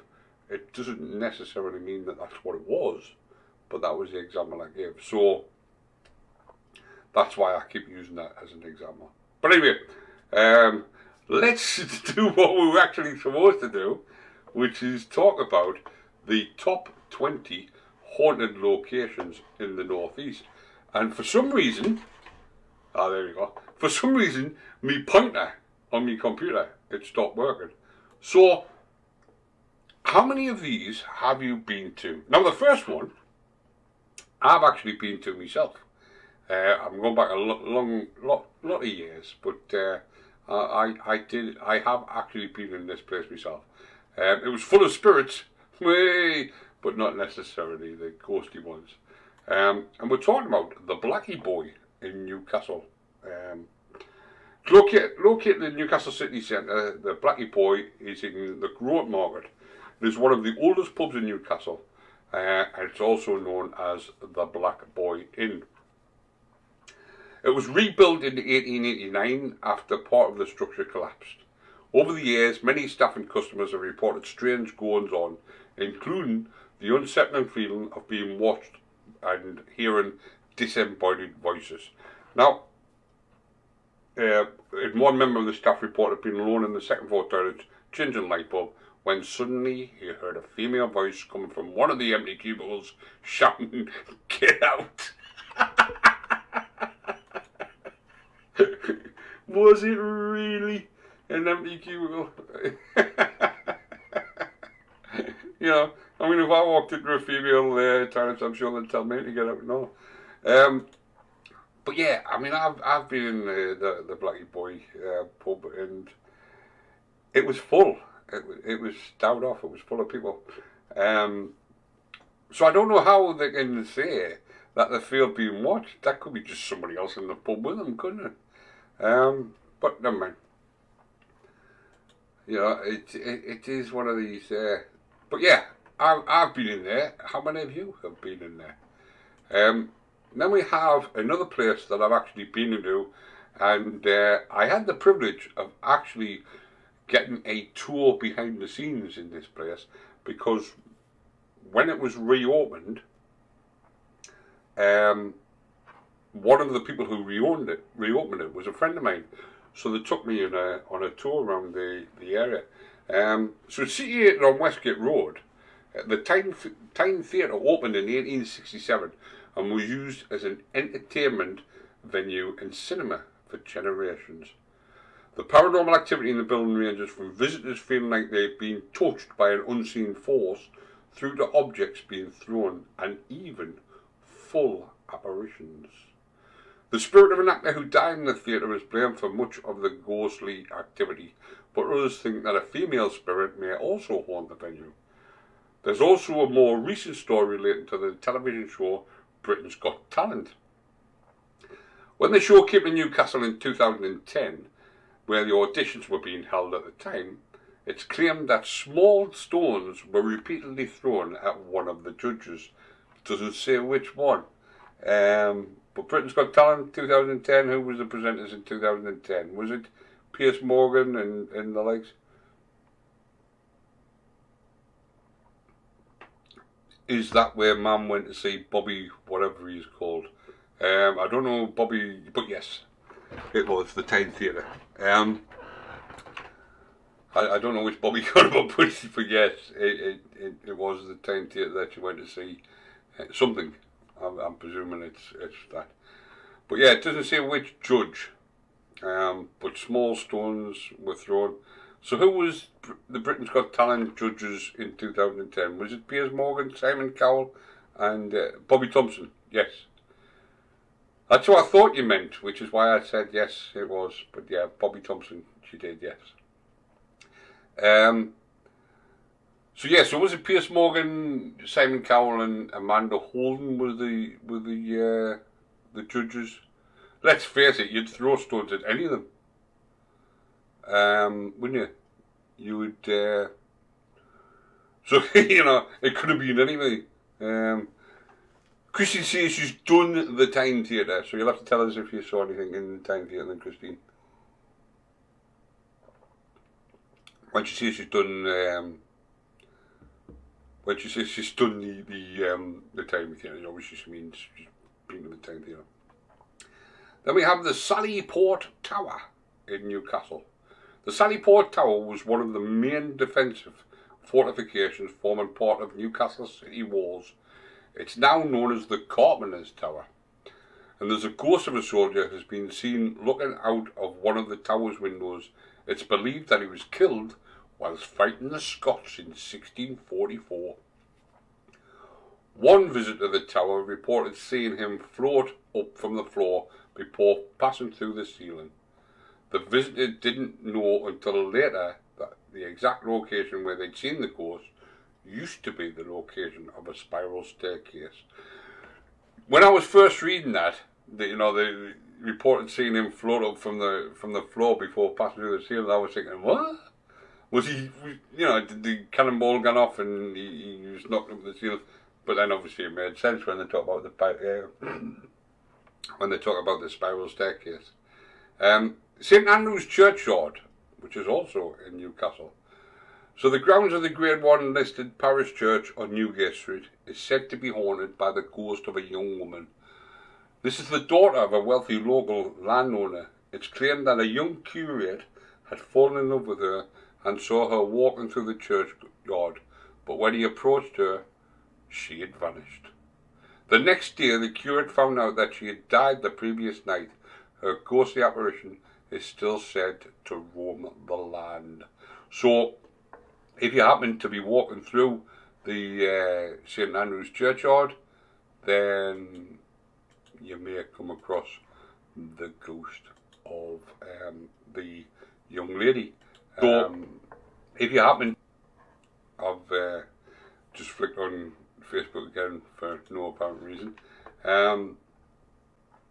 So then we move across to Sunderland, and we go to the Ryab Green Crossroads. This location isn't a building or even a landmark. It is in fact nothing more than crossroads in the Sunderland village of Ryab. Crossroads are sites where paths cross, and over time many people's energies cross there.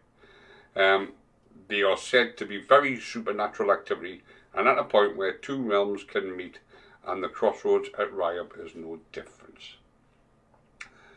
You often hear people say they're at the crossroads of their life, don't they, where two paths cross, and they then have to decide which direction you go. You can either go back over, but obviously nobody's going to go back over. You go forwards or you go left or right. The spirit of a man carrying a pickaxe and a candle, a bit of a strange combination, has been seen walking across the green before using his tool to dig in the ground near the memorial. When he is approached, he just simply vanishes. Despite this haunting's proximity to the war memorial, he's not thought to be a serviceman. It is said that he's a young man who lived locally in his wealthy parents' estate, but after falling in love with a servant, his family disowned him.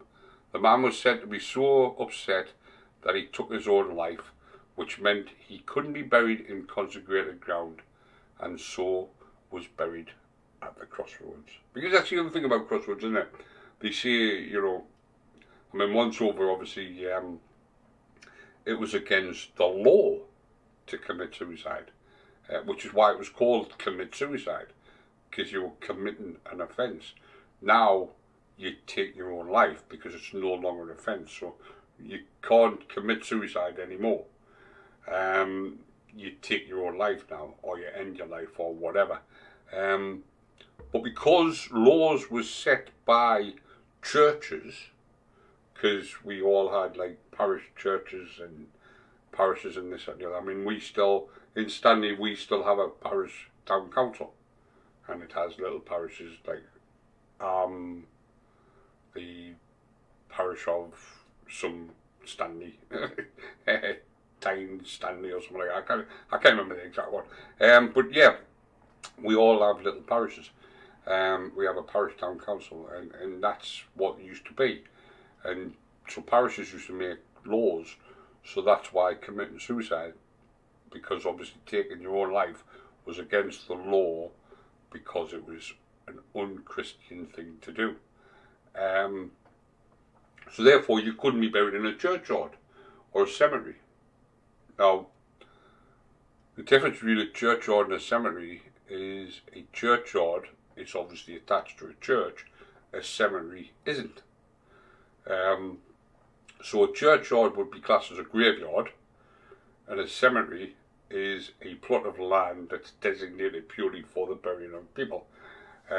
So when you go past a church and you see the gravestones in the church and whatever, that's a churchyard / graveyard.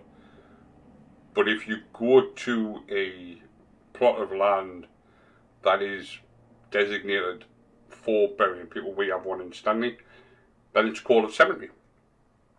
So now you know the difference. So there you go. Every day is a school day, as I say. But yeah, one's a churchyard and graveyard, and one's a cemetery. So if you ever wonder, now you know, don't you? So yeah, so there we go. So that was, and as I said, obviously, if you took your own life at the time you were classed as committing suicide, you weren't allowed to be buried in a churchyard or a cemetery. So yeah, you were buried at crossroads. Also, criminals were hung at crossroads. Well, they were hung wherever, but then the bodies were displayed at crossroads because, obviously, you know, things and what have you. So that's why crossroads play a very significant part in the paranormal world, because there's so much energy. Diane says the reason it was against the law and you committed suicide was because you were actually committing self-murder. So obviously that's why it was against the law, because you were murdering yourself.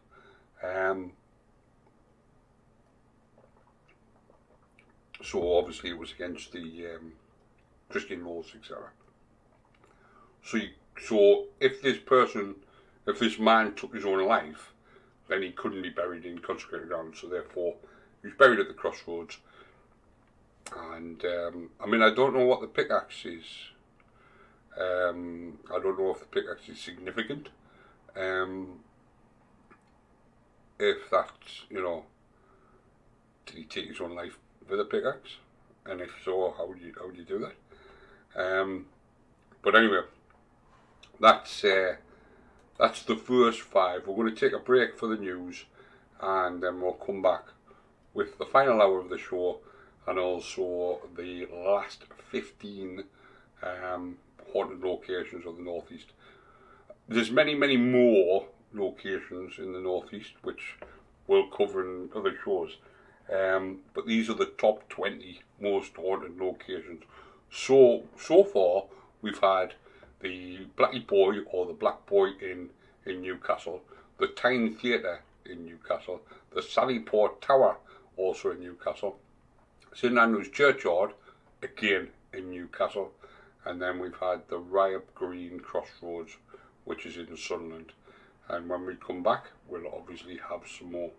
But in the meantime, let's have a bit of news, and also let's have a bit of the Cabinet of Curiosities. So I shall see you shortly. Again, time for a cup of tea, do whatever you want to do, you're not going to have a smoke, do whatever, and I'll see you in about 10 minutes. The former Prime Minister says the government have no plans for the future of Britain, so Tony Blair has raised his concerns. There's a gaping hole in the governing of Britain where new ideas should be. We're living through 3 revolutionary changes simultaneously and are ill-prepared for any of them. Each of them would require major changes in the way we work as a nation. The rate of new cases of COVID amongst young school children in England has jumped sharply to a new record. Data from the UK Health Security Agency shows a total of 1,935 cases per 100,000 5 to 9-year-olds were recorded in the 7 days to the 16th of January. The number of public electric car charging points in the UK rose by 37% last year. That's according to new figures released by the Department for Transport. The doomsday clock has remained at 100 seconds to midnight for a 3rd year in a row, as scientists say the world is no safer now than it was this time last year. Rachel Bronson is the president and CEO of the Bulletin of Atomic Scientists. The members of the Science and Security Board find the world to be no safer than it was last year at this time, and therefore have decided to set the doomsday clock at 100 seconds to midnight. 2/3 of UK adults have seen their cost of living jump over the past month, as energy bills soared and price rises filtered down to supermarket shelves. A survey by the ONS found of those who found their cost of living rise, 87% of people reported increasing food prices, while 79% cited rising energy bills. It comes after official figures on Wednesday showed that inflation soared to a near 30-year high of 5.4% in December. And many people resumed commuting on Thursday after guidance to work from home in England was lifted, as Plan B measures to curb the spread of Omicron are axed. An increase in road congestion was recorded in London and Manchester, and demand for public transport was also higher. That's the latest from Radio News Hub. I'm Jules Eastbridge. Were you advised to make changes to your pension? If you transferred out of a work pension into something else like a SIP, then you could be entitled to thousands of pounds in compensation. Even if you can't find the paperwork or the company no longer exists, here at Keller Lankner UK, we could still help. Text RETIRE to 66777 and Keller Lankner UK will make an assessment to discover how much you could be owed. It's got to be worth finding out. Text RETIRE to 66777 now. Our world is full of the unexplainable. And if history is an open book, all of these amazing tales are right there on display, just waiting for us to explore. Welcome to the Cabinet of Curiosities.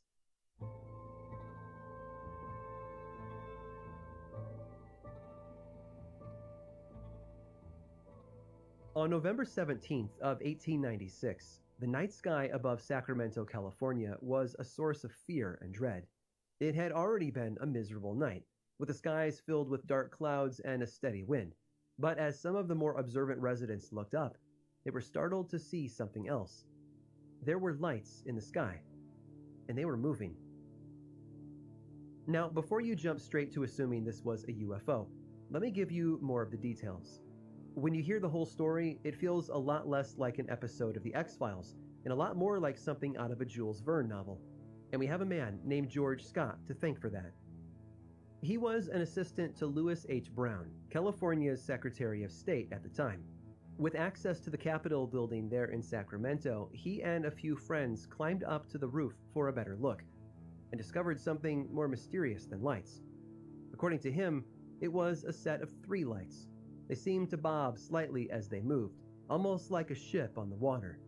Above the lights, all of the observers could make out the dark shape of something long and curved. Another local claims he heard people up above him where the lights were, calling out orders for guiding the vessel. He said he could make out the full shape of the object above the lights, calling it a cigar-shaped balloon with wheels at the side like a steamboat.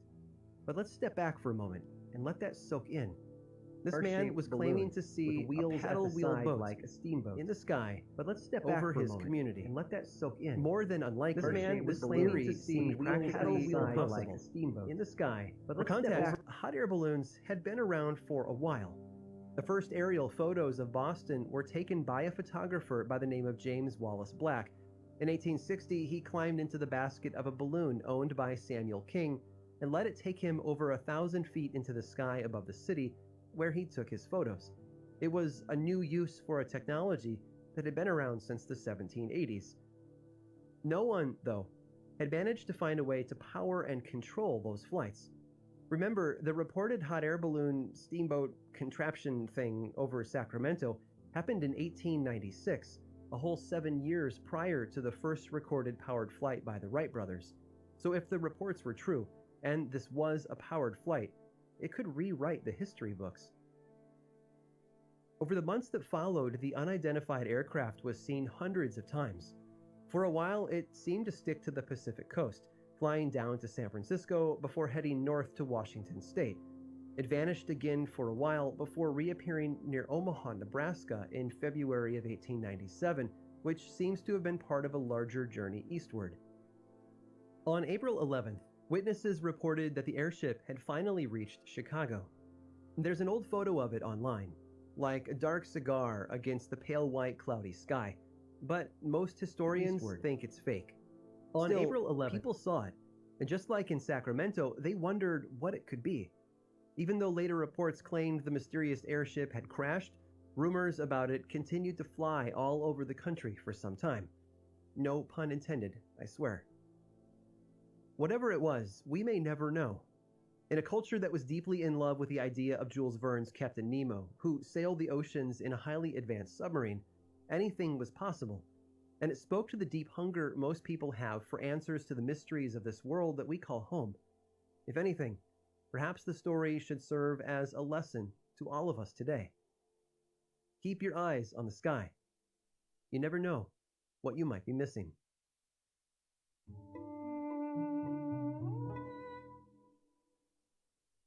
When P.T. Barnum's Great American Museum burned to the ground in 1865, what rose from its ashes would change the world. Welcome to Grim and Mild Presents, an ongoing journey into the strange, the unusual, and the fascinating. For our inaugural season, we'll be giving you a backstage tour of the always complex and often misunderstood cultural artifact that is the American sideshow. So come along as we visit the shadowy corners of the stage and learn about the people who were at the center of it all. In a place where spectacle was king, we will soon discover there's always more to the story than meets the eye. So step right up and get in line. Listen to Grim and Mild Presents now on the iHeartRadio app, Apple Podcasts, or wherever you listen to podcasts. Learn more over at grimandmild.com/presents.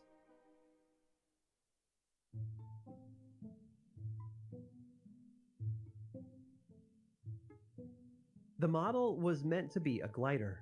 The committee was certain of that. They were a collection of aeronautical engineers and experts in flight, so for them to look at the small wooden model and see its potential was a huge relief. There are certain elements that help an airplane fly through the air, and this model glider seemed to have nailed all of them. The wings had that perfect curve built into them for generating lift, what engineers refer to as the cambering.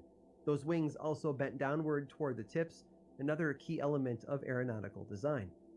And the shape of the entire model craft was exactly what you might expect, a pair of main wings that extended away from the body, and a raised tail fin with two protruding stabilizer wings. The committee could immediately see the usefulness of the design.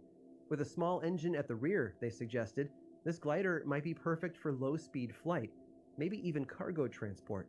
It was brilliant. And that was the problem. You see, this model was brought to the committee in 1961, after having been found in storage, where it had been for decades.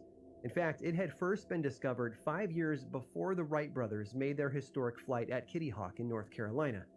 It was a problem because it predated powered flight, something modern men and women have taken a lot of pride in. The box it had been rediscovered in was part of a collection of artifacts removed from a tomb in Saqqara, which had been the burial ground for the ancient Egyptian capital of Memphis, a tomb that had been opened in 1892 and dated back over 2,000 years. And the glider model wasn't a one-off either. Archaeologists had found over a dozen others just like it, all of which are brilliantly designed for powered flight. We tend to view history as a never-ending slope upward, where each new century places us farther up the technological ladder. We believe we're always gaining altitude, climbing to new heights, and soaring over our ancestors. It turns out, we might be wrong. In the end, our pride might be nothing more than a flight of fancy. I hope you've enjoyed today's guided tour of the Cabinet of Curiosities. Subscribe for free on Apple Podcasts or learn more about the show by visiting curiositiespodcast.com. This show was created by me, Aaron Mankey, in partnership with How Stuff Works. I make another award-winning show called Lore, which is a podcast, book series, and television show, and you can learn all about it over at theworldoflore.com. And until next time, stay curious. So there we go. Aaron Mankey and his Cabinet of Curiosities. Don't forget, if there's a story that you have, please get in touch. You can come on the website and you can fill in a contact form. Put your story in there and we'll have a read of it and we'll discuss it in one of the shows. Or, if you prefer, stick it in an email, send it to amronradio@gmail.com, and again, we'll have a read of it and we'll discuss it in one of the future shows. But getting back to tonight, we're talking about the most haunted locations in the Northeast, or the top 20 most haunted locations in the Northeast. So we've done 20 to 16, so at number 15, we have another theatre. We have the Theatre Royal, now, which doesn't surprise me that the Theatre Royal's reputed to be haunted, because obviously it's a very old theatre, so you know you would expect the somewhere like the Theatre Royal to be haunted. So the Theatre Royal's on Grey Street and is one of the city's most famous buildings. It opened with the performance of William Shakespeare's The Merchant of Venice in 1837. But following a performance of Macbeth in 1899, a huge fire gutted the building, leading to its closure for 2 years. And obviously within the industry, many believe that Macbeth is cursed, and to this day still refuse to say its title out loud in any theatre. I think it's normally referred to as the Scottish play. Of course, we'll never know if that fire was actually the result of the curse, or whether it was just a theatre, you know. And back in the 1899, you know, before electricity and this and the other, you had lots of flames. The footlights were actually candles, so there was lots of, like, you know, fire there. So could it have just been an accident, or could it have been the curse of Macbeth? But over the years, staff working in theatre have reported seeing the ghost of a grey lady. It's always a grey lady. She's been spotted on several occasions and is believed to be the ghost of a woman who, like the last story, took her own life in the theatre by throwing herself off the upper gallery, landing on the seats below. Now, I don't know if you've been to the Theatre Royal, but I have been, and I've been in the upper gallery, and I've looked down to the seats below, and that is, even if you did take away the seats, it's still some drop, but to jump from that sort of height onto seats would be, you know, well, obviously deadly. But yeah, if you ever get a chance to go to the Theatre Royal, go up to the upper gallery and take a look down at how high you actually are. And it's called the upper gallery for a reason. I mean, it's literally in they call it the gods in the theatre world, and then because that's where you are, you're up with the gods. You know, you're as high as you can possibly be. So you can imagine, as I say, jumping off without any seats there. But the fact that you've got seats there, obviously you're going to end up with a pretty mangled body if you hit them. So yeah, so you know, as I say, obviously was deadly for this young lady. Chrissy says it was her very first hunt was in the Theatre Royal. So yeah. Now this next one technically isn't the pub. Now they say it's the Cooperage pub in Newcastle, but technically it's not the pub that's haunted. It's the steps next to the pub. Now if you've been down on the quayside, you'll know where the Cooperage is. But next to it, there's an alleyway, and it's the alleyway outside the Cooperage pub on the Newcastle quayside that is said to be haunted. The Grade 2 listed timber framed building closed as a pub in 2013, but the area outside the pub is said to be haunted by a man named Henry Hardwick. It is believed that Henry was trying to escape a group of thugs who were attempting to kidnap him in order to put him to work as a crew aboard a ship. You know, if you remember back in the day, nobody wanted to join the Navy because obviously it was a very dangerous vocation to have, because you tended to die a lot. You know, you had obviously cannonball fire and this, that and the other. And then there was the living conditions. So they had what was called press gangs, which did exactly what Henry was trying to get away from. They would, you know, sneak up behind you, bash you on the head, and then you woke up, you know, hundreds of miles out to sea. So there was very little you could do about it. So anyway, he ran up these steps, but the gang caught up with him, and it seems Henry didn't want to go willingly, and the gang ended up beating him to death in the dark alley. And ever since, a man dressed in Edwardian clothing, who's believed to be Henry Hardwick, has been seen close to the spot where he was murdered. So obviously this press gang got a little bit carried away, or he put up such a fight that he didn't want to go, that they didn't just bash him over the head, they eventually murdered him. We move across to Sunderland now, and the first one, which I've been to, I mean, I've actually been to all these places that's so far. Not on ghost hunts, I've been to the Theatre Royal to watch shows, I've been to Riop, and I've drove past the Crossroads, I've passed St Andrew's Churchyard, I've seen the Sallyport Tower, been in the Town Theatre, dragged in the Blackie Boy in, and I've been past the Cooperage pub, walked them steps that they actually talked about.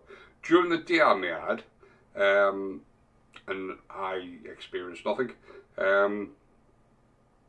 Am I meant to go on a night time? I don't know, but yeah.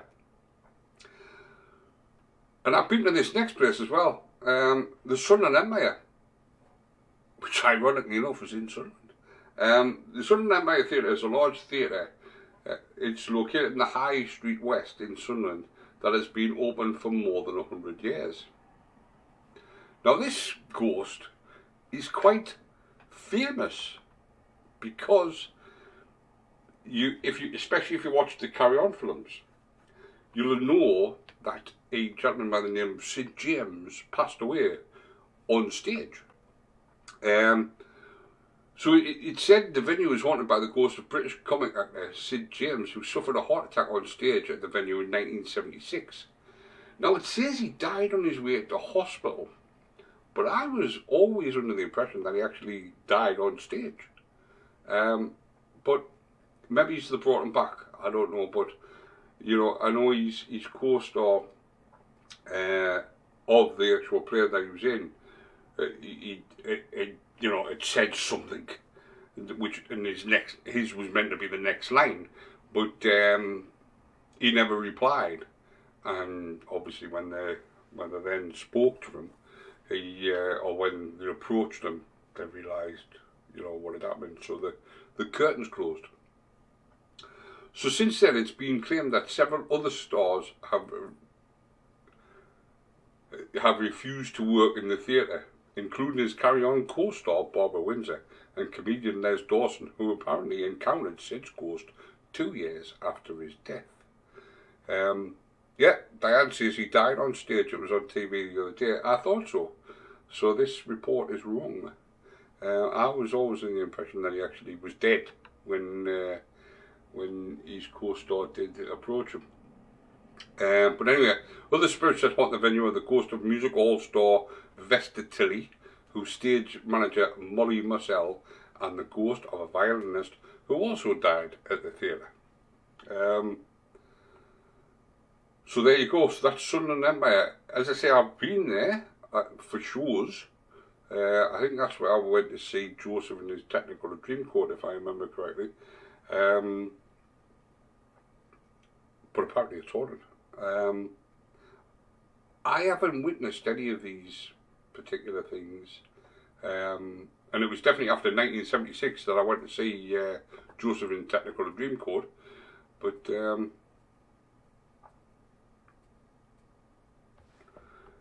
Diane says he was on the sofa. Yeah, I knew he was on the sofa, and he apparently made strange noises, and people thought he was acting, so laughed. But then he died. It's a bit like Tommy Cooper, isn't it? Because Tommy Cooper, he died on stage, and people, including my sister and my nephew who were watching it, were killing themselves laughing, and because of the antics. And it turns out his antics weren't antics; he was actually dying. But Tommy Cooper, being the kind of man he was, people have said that he would love the fact that that's how he went out, making people laugh. Even his death made people laugh, and apparently he was the sort of guy who would really have enjoyed even dying and making people laugh, because that's what he did. That was his whole life, was to make people laugh. He was an entertainer. It's always sad to see people, I mean, it's a horrible thing to watch somebody die. I mean, I remember working with a guy who was telling me the story about his father dying, and I'm sitting there going, oh yeah. But then he tells me that they were all there when it happened. Now, I was lucky, and people often say, what? But I was lucky in the fact that I wasn't there when both my parents passed away. So I never got to see them when they passed away. So, yeah. I mean, I never got to see my father. My last image of my father was him being took out of the house to be put into an ambulance. So he was very much alive the last time I saw my father. So I never saw my father after he passed, because I was only 9. So obviously my mother wasn't going to take me to see him. But I did get to see my mother, and that's, regardless of all the memories I have with my mother, the lasting memory is, you know, my mother who passed away. I mean, I mentioned it before, but I couldn't bear my mother, although she'd passed away and she was just a shell and she wasn't there anymore. I couldn't bear the fact of my mother being alone. So I went with my then fiancée, who became my wife, to see my mother. And both my sisters refused to go. And I wasn't very happy with both my sisters at the time, because, as I said, I was very much, you know, my mother's alone and this, that and the other. So, you know, I wasn't very happy with both my sisters because they refused to go. But they made the right decision. And the reason I say that is because I have the image of my mother in the morgue embedded in my brain. So when I think of my mother and people mention my mother, I'll remember what they're talking about. So if they say, you know, I remember your mother working in the cafe in the Market Hall in Stanley, I get that image, but then it's instantly replaced by the image of my mother in the morgue. Like now I'm talking, I can actually see in my head the image of my mother lying in the morgue, because that was the last image I saw of my mother. The last image of my father was him being wheeled out into the ambulance, very much alive. The last image of my mother is her being in the morgue. So it's a horrible image to have, and my two sisters were definitely the cleverer ones out of the three of us, because I went to see her and I shouldn't have. But there we go. So yeah, so when people die, it's always a horrible thing. But when you see people die, it's always a horrible thing. But then you see people like Tommy Cooper and Sid James and people like that. There's that morbid curiosity, isn't it? There's that. I mean, I've seen the video of Tommy Cooper dying, and I purposely went to see that video. It's not like somebody sent it to me. It's not like somebody, oh, you seen this, and stuffed it in my face. I purposely went to look at that out of morbid curiosity. It was many years afterwards, and it was on YouTube, and it is on YouTube now. You know, if you go onto YouTube, you can actually see it. And he does just slump like he's doing part of his show. So it's fully understandable how people could laugh at it. And it's the same with Sid James. You know, it's to watch somebody die and not realise, you know, like, you know, people are laughing at you and this, that, and the other. It is very sad. And Christine says Alan, that's her husband, who passed away 13 years ago, didn't want to die in a hospital bed on his own, so she cared for him at home till the end. And it's a not nice thing to go through. And yeah, and I'm sure Christine will agree, she now has, although she has many, many memories with Alan, the lasting impression will be his final days, and then when he eventually passed away. And Diane quite rightly says, the reason that it makes it funny is because of the way he falls, because he doesn't just fall down.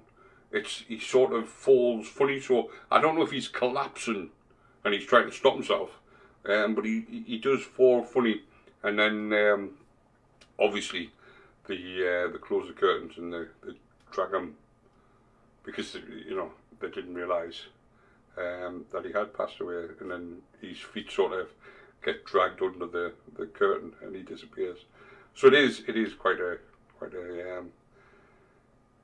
nasty video to watch.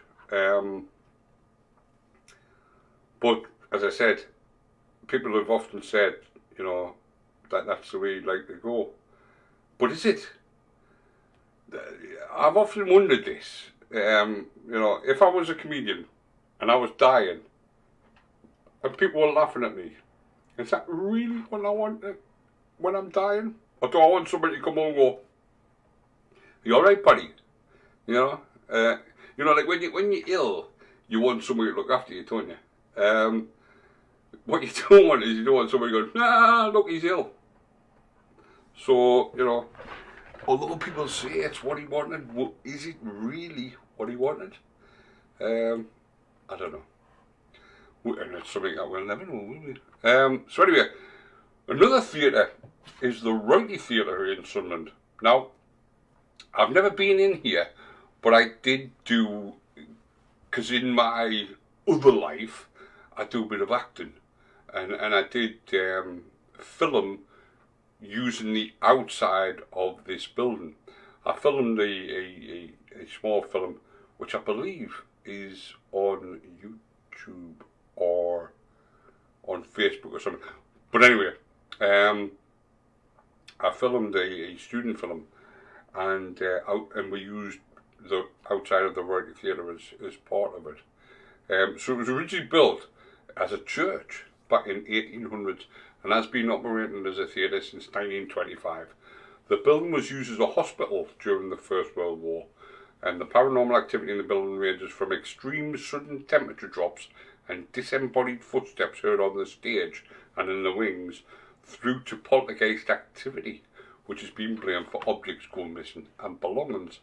There are even reports of ghostly apparitions seen sitting at the back of the 216-seater auditorium. Diane says, yes, gasping for last breath, hoping someone will help, and they laugh. I don't think so. And that's right. I wouldn't, they say that that's the way you'd want to go, but is it?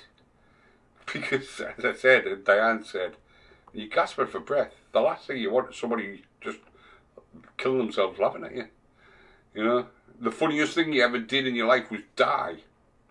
Not really, is it? So anyway, staying in Sunderland, we've got the Jolly Sailor. This historic village pub is in Whitburn. It is said to be one of the most haunted in the region, with paranormal activity that includes the ghost of a nurse called Rachel and the ghost of a man who died in the pub of natural causes. There's also said to be the spirit of a young girl who was rejected by her would-be suitor, a visiting coachman. The flash of her green dress that she bought to impress the coachman has been witnessed in the corridors in the upper floor of the building. Never been in there, been past it many times. If you wonder where it is, as you are driving through Whitburn, you come to a set of traffic lights, and you'll be able to see it on your right hand as you're driving out of Whitburn towards Saltburn. You'll be able to see it on your right hand side. It's like a white, creamy sort of building. Or if you're coming from Saltburn into Whitburn, it's obviously on your left at the traffic lights. But it's called the Jolly Sailor. Now we have the Literary and Philosophical Society, which is in Newcastle. The Literary and Philosophical Society of Newcastle upon Tyne is situated on Westgate Road and is a large independent library, or is the largest, should I say, independent library outside of London. And it was here in 2012 that the video evidence of a strange event was captured on the CCTV. The footage shows an emergency exit opening on its own. There are also reports of people seeing strange light anomalies and hearing the sounds of footsteps, coughing, and even the sound of pages of books turning. You can imagine, could you, like the, you hear the footsteps in the coffin, then you hear the librarian going, shh. But yeah, Chrissy says, Little Phil is one of my favourites. Never been. Drove past it. Never been in it. Another place I've never been in, and yet it's not a million miles away from me, is the North East Aircraft Museum in Sunderland.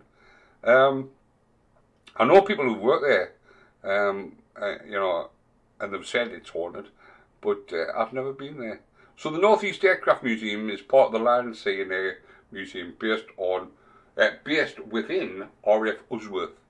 It is one of the country's premier collection of aviation history, as well as housing aircraft from the First and Second World War. It's also said to be home to a fleet of ghosts. And Christy says about the Lithuanian philosophical building, it's very beautiful inside. And it is, I've got a picture of it here, and it looks very, very nice. So anyway, getting back to the North East Aircraft Museum, many of the hangars that house the exhibits are said to be haunted with the spirits of the airfield's past, while some are said to be attached to the aircraft that are displayed there, as well as poltergeist activity and an old gramophone that plays music of its own accord. Other paranormal reports include sightings of the bottom half of a man's body. These ghostly legs are said to belong to the spirit of a pilot who lost his life in a crash. There's also said to be an angry phantom that hangs around the museum in order to guard his helicopter, and the ghost of a Czech collaborator named Gustav Bultitz, who was sent to wartime Britain by the Nazis to steal a plane. Obviously wasn't very successful. And they must have caught him and executed him. Doesn't actually say, but he obviously wasn't very successful if he's now haunting the museum in the northeast. Because obviously he's haunting a museum in the northeast, so therefore he can't have been very successful, can he? But anyway, that's the Northeast Aircraft Museum which is within RAF Usworth, just outside of the Nissan building, if you're in the area. Then we have the Queen Street Masonic Temple in Sunderland, which dates back to 1783. The Freemasons building on Queen Street is the oldest purpose-built Masonic temple in the world, and its long history of serving the secret of society seems to have left its toll on the temple. The paranormal activity here includes reports of disembodied footsteps, unexplained bangs, and the sound of children singing. There are also sightings of dark, shadowy figures, a man wearing Victorian-style clothing, and a general feeling of unease and even nausea throughout the building. So, what I'd like to know, and it's something that's bothered me about the paranormal world, is why is it always old type people, Edwardian, Victorian, that sort of people? It's always something that's, why don't we not have, a group of kids in hoodies and stuff like that? Because people die all the time. It's a sad fact of life that people die all the time. So why is it always older ghosts? Is it harder from times gone by to cross over? Because I don't know if you've watched the program, but I've started to watch. Yes, I know I'm a little bit late to the party, but I've started to watch the program Ghost Whisperer, which is about crossing over. It's about spirits that are locked in this world and the need to do something to cross over. So was it harder to cross over in the good old days, as they call them? Is it easier to people feel more fulfilled in their life nowadays that they cross over a lot easier than people back in Victorian times or Edwardian times? Or is it because back in Edwardian and Victorian times people were put to death a lot more? I mean, we actually had sanctioned public murder, didn't we? Which is the only way to describe execution. I don't care what you think about public executions. They were government-sanctioned murder. Even Albert Pierpoint, the hangman of the UK, stated in his biography that he thought it was just revenge. It was public-sanctioned murder for revenge. That's how he thought of it. And he just saw it as a way of earning money. He saw it as people who would get revenge. You know, how many times have you seen something where people, you know, a young child's murdered and people go, oh, they should hang them and this, that and the other. Because that's the instant thought of it, is they want revenge. You know, if you lost somebody that you love, you want revenge for that particular thing, don't you? So, is that why people were so for executions? Because it took a long time, even though executions stopped, it took a long time for them to be abolished. They were stopped in the 60s, and it wasn't abolished until years later. I mean, it was only recently, well, I'm saying recently, 90s I think it was, 90s, early 2000s, when they actually stopped public execution for treason. Up until that point, you could still be hung for treason. So although they got rid of executions in, you know, the name of the law, they still had them for treason. Although it was never used. I think the last person who was put to death for treason was Lord Haw from World War II. I could be wrong, but it was there. It was always still there. It was always still something that could happen. You know, if you committed treason, you could be hung. And it wasn't until, like I say, in late 90s, early 2000s that they got rid of it. So is that why Victorian and Edwardian people are more likely to be seen as ghosts, because they died more violently? Diane says older people have mastered the art. Well, mastered the art of being ghosts. But yeah, is that is it because of the way people violently died? Because also you had cholera and, you know, all them other, you know, scarlet fever, smallpox, all them sort of diseases which were killing people left, right and centre. You know, I mean, the dead were literally, you know, falling in the street and this, that, the other. So is that why you see more of the older people, because they died more violently than what we do nowadays? Or is it just people are lying and they haven't actually seen a ghost and they just make up some story about seeing somebody in Victorian clothing and whatever? But anyway, that's the Queen Street Masonic Temple in Sunderland. Now, I have been to this next place. Both Aaron and I went to visit it when we were on holiday. Well, I'm saying on holiday. You can't really go on holiday in Whitney Bay when you live in Stanley, because it's like half an hour drive away. But we went there anyway, and we stopped in the caravan for a week.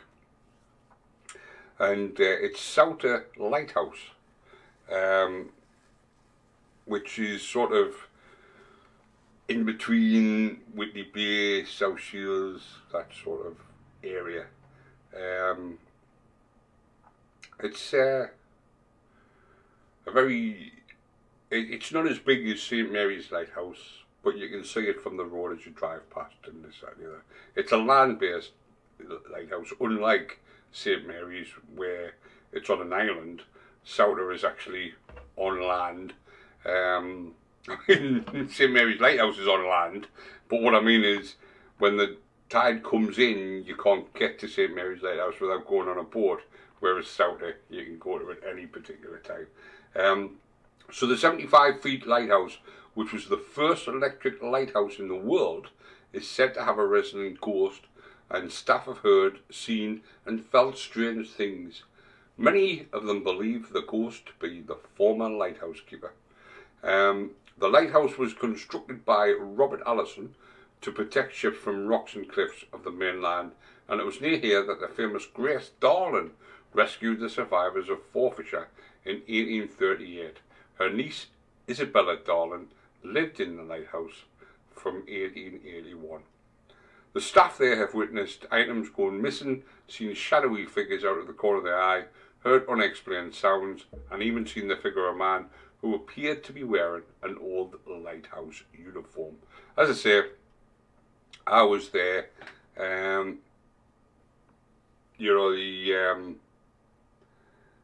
It was during the day, and it was a visit to the lighthouse, so we had a look around the lighthouse, heard stories about the lighthouse and this and that.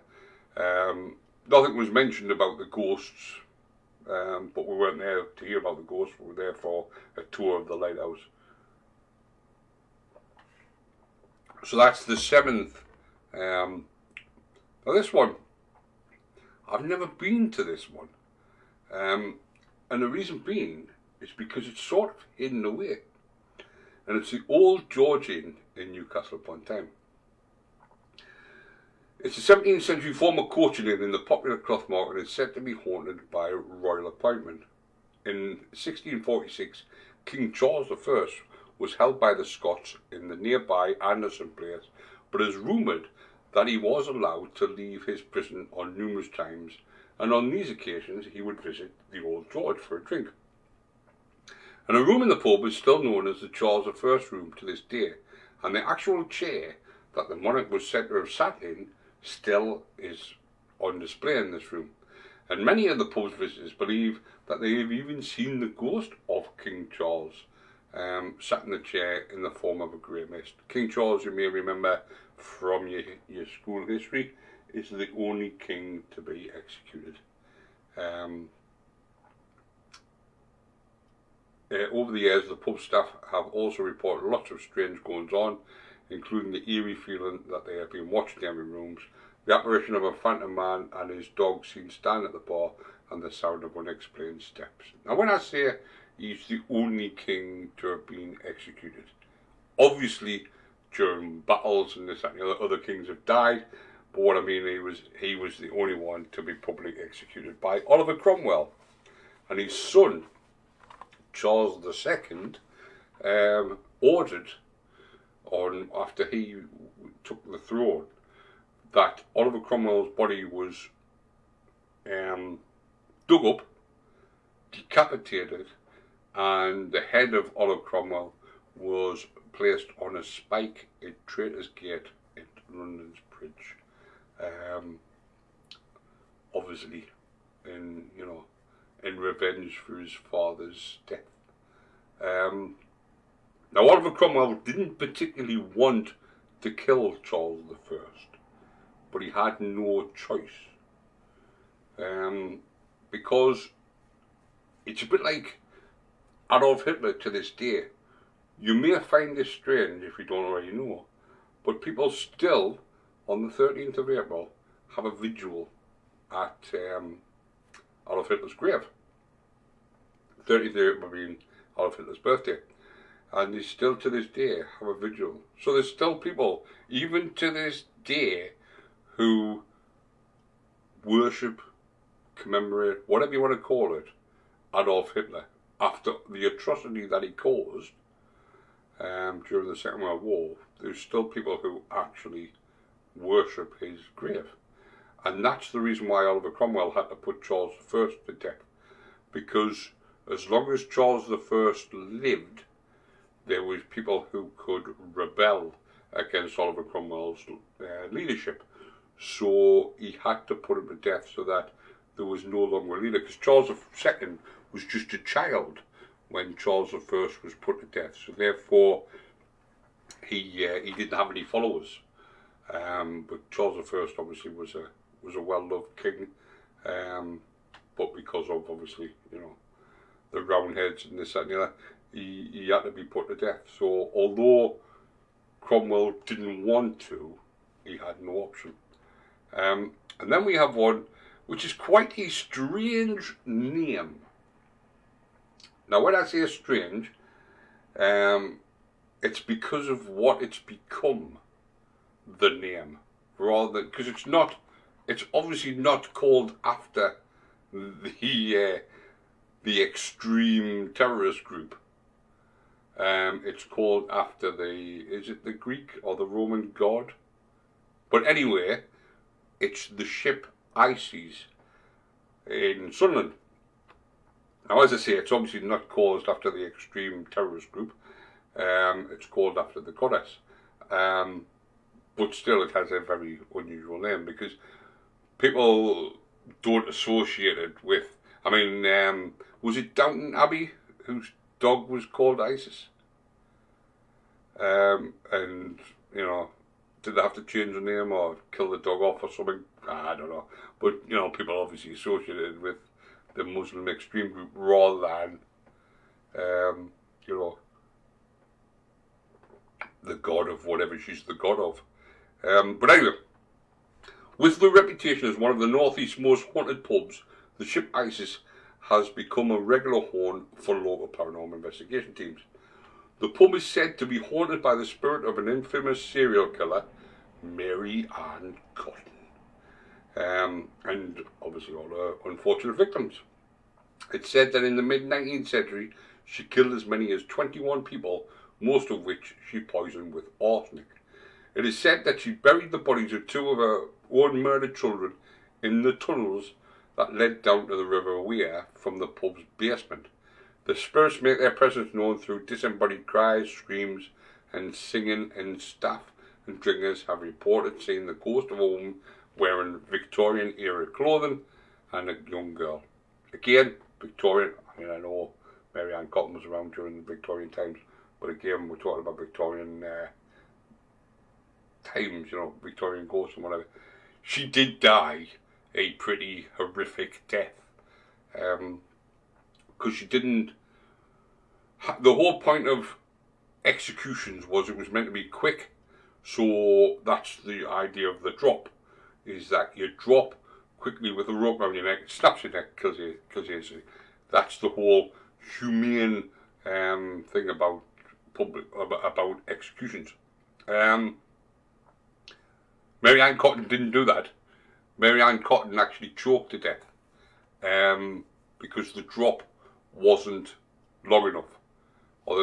So she basically, I think it took her 20-25 minutes or something, but she literally thrived around at the end of the rope, choking to death rather than it snapping her neck. So she did die a horrific death, not a sudden death. So going back to what we were saying before about Victorian and Edwardian and what have you, it was an horrific death. So is that the reason why she's still there? Or is she still a bit, you know, twisted? Because let's face it, to kill 21 people by poisoning, because poisoning is something that takes time, so therefore you have to watch that person die and keep topping up the poison. You know, I keep adding poison to, so you're watching somebody getting ill and ill and ill. And Diane says that they said that they'd done it to her on purpose, quite possibly, because she was a horrible woman. Obviously, you know, she killed them purely for financial gain, for nothing else. So, you know, so as I say, is that why, you know, she's still around, or is it because she's just a nasty person? Because, as I say, 21 people to be poisoned is quite an horrendous thing to do, because you have to watch that person die, knowing that you've caused that. Then we have the Wheatsheaf Inn in Sunderland. Now, the Wheatsheaf Inn is said to be haunted by the tormented spirits of children who were tortured and murdered at the pub. Their spirits are said to make their presence known by throwing kitchen utensils around, as well as chairs and lampshades. Staff have also said that a child's handprint once mysteriously appeared in a setting jelly that had been kept in a locked room. Why you would lock a jelly away in a room, I've got no idea. But, you know, one local medium claims to have been able to contact with the spirit children of the pub, claiming that there is a total of 37 spirits trapped here, all of which are the victims of a serial killer. One spirit, called Jessica, made contact with the medium in the basement and said that she was assaulted and murdered in this area of the pub when she was just 6 years old. According to the medium, the spirit told her that the murderer was a man called Joseph, a former landlord in his 30s, who buried his victims around the pub. So there you go.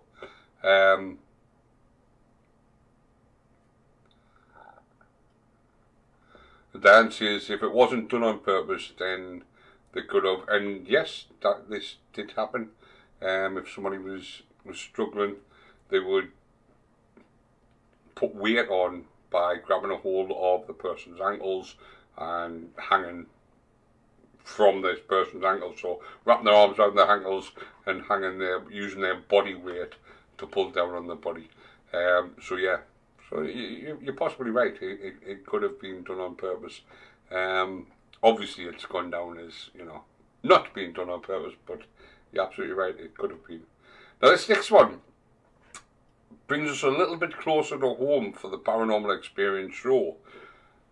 Not because it's close to the Paranormal Experience in Stanley, but the fact of Dave, the other presenter and also the presenter of the Essential Selection, used to live here many years ago. So the Schooner Hotel is a Grade 2 listed building in Allenmouth and has been named by some as the most haunted hotel in the country. The hotel history is rooted in the Township Street as a port, and the whole area has a reputation of smuggling. There's even said to be a secret tunnel leading from the cellar to the port. Now, it's not a secret, because Dave knows about this tunnel. So it's not a secret if you actually live there. But yeah, I suppose it's a secret if you don't know. The most haunted room in the hotel room is 28. It's said a family was murdered in the room, and to date guests report hearing children's voices and crying, as well as the screams of a woman. But room 28 isn't the only haunted part of the hotel. In fact, there's been reports of paranormal activity in all 33 of the hotel rooms.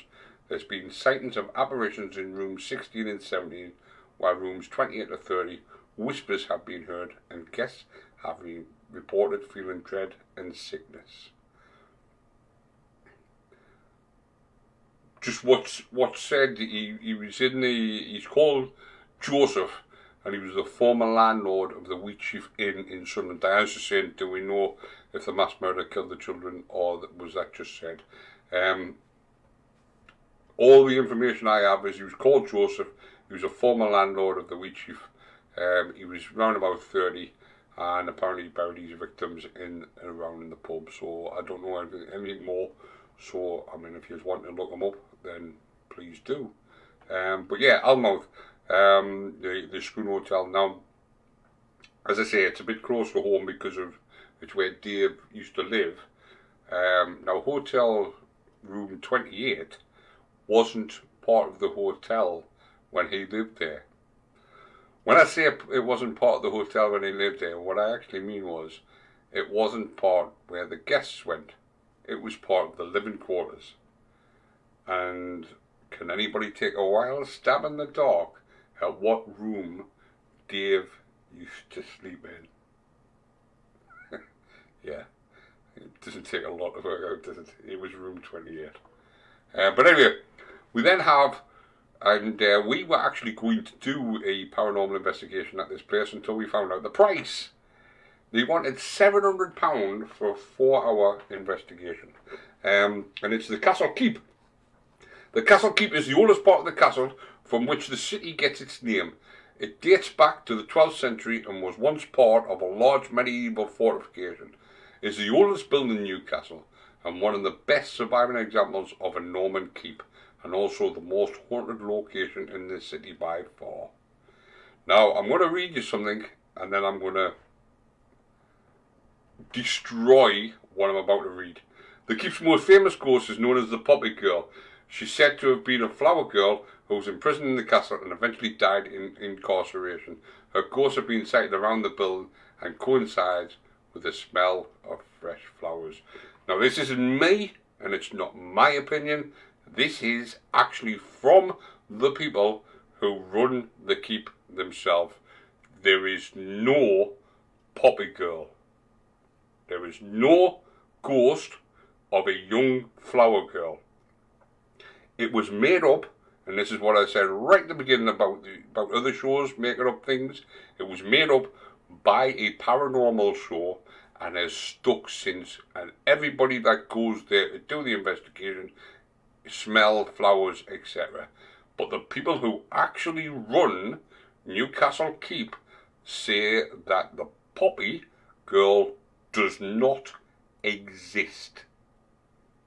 And as I said, that was from the horse's mouth themselves.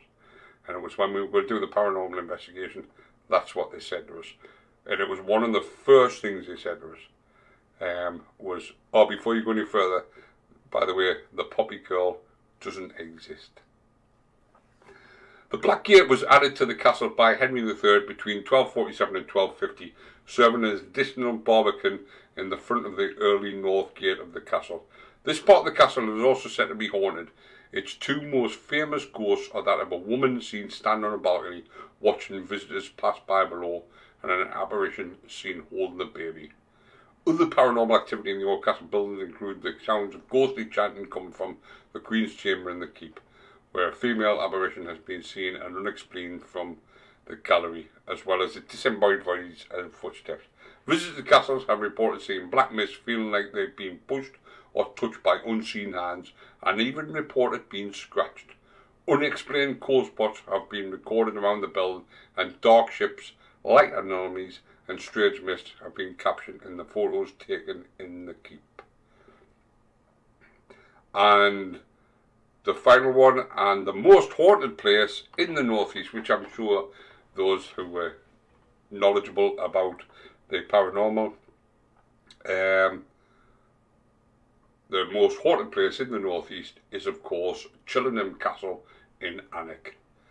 The medieval castle of the village of Chillingham was the seat of the Grey and Bennett families from the 15th century until the 1980s, when it became the home of Sir Humphrey Wakefield, Baronet. Now, for those who don't know who Sir Humphrey Wakefield is, you will definitely know his daughter.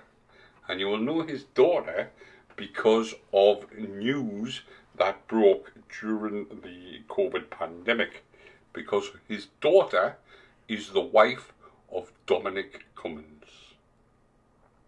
So she is the one that was seen with Dominic Cummins in Barnard Castle when he was testing his eyes.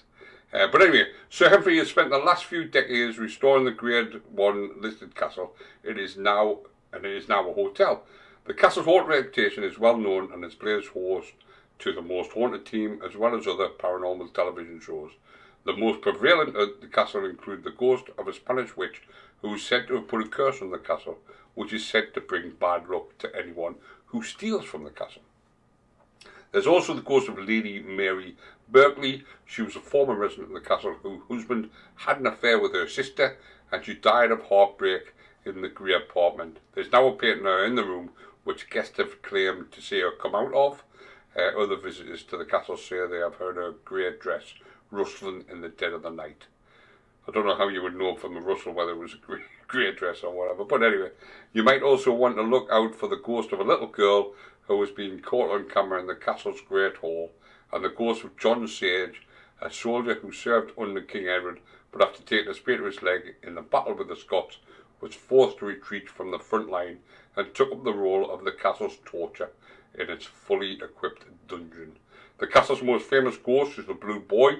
It is said that guests see blue flashes of light above their beds or coming from within the castle's walls. It turns out that these flashes are the ghosts of a boy who was bricked up alive inside one of the walls. And during the renovations of the castle, a skeleton of a boy dressed in blue was found inside a 3-metre thick wall. The bones of his fingers were worn away where he'd attempted to scratch his way out. Now, Before I go, I mean, I should have finished, but before I go, I'll quickly tell you something about Chunham Castle. I mentioned right at the beginning 3 paranormal activity, or 3 possible paranormal activity situations that I've been in. There was a 4th, and it happened at Chunham Castle. What happened was, Aaron, who I've mentioned quite a few times during the show, was just young when we went to see it. I went to the castle. And I wanted a photograph of Aaron in the doorway of the castle. So I stood for a while and waited until people had gone. And then there was people passing, and you know, people going into the hotel, into the castle and this and the other.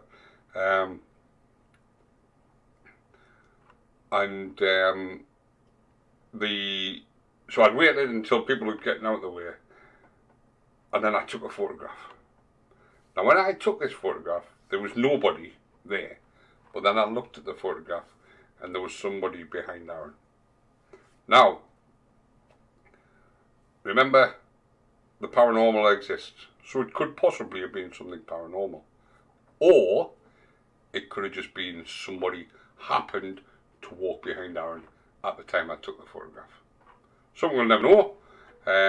Sadly, the photograph is no longer in existence because it was on a mobile phone, and I don't know where that mobile phone is. I may find it one day, in which case I'll upload it. But yeah. It doesn't actually say, because Diane's asking the question, whether the ghost was seen first or whether the boy was found in the... It just says that the castle's most famous ghost is a blue boy. It said that the guests see blue flashes of light above their beds or come from within the castle walls. And it turns out these flashes are ghosts of a boy who was bricked up alive.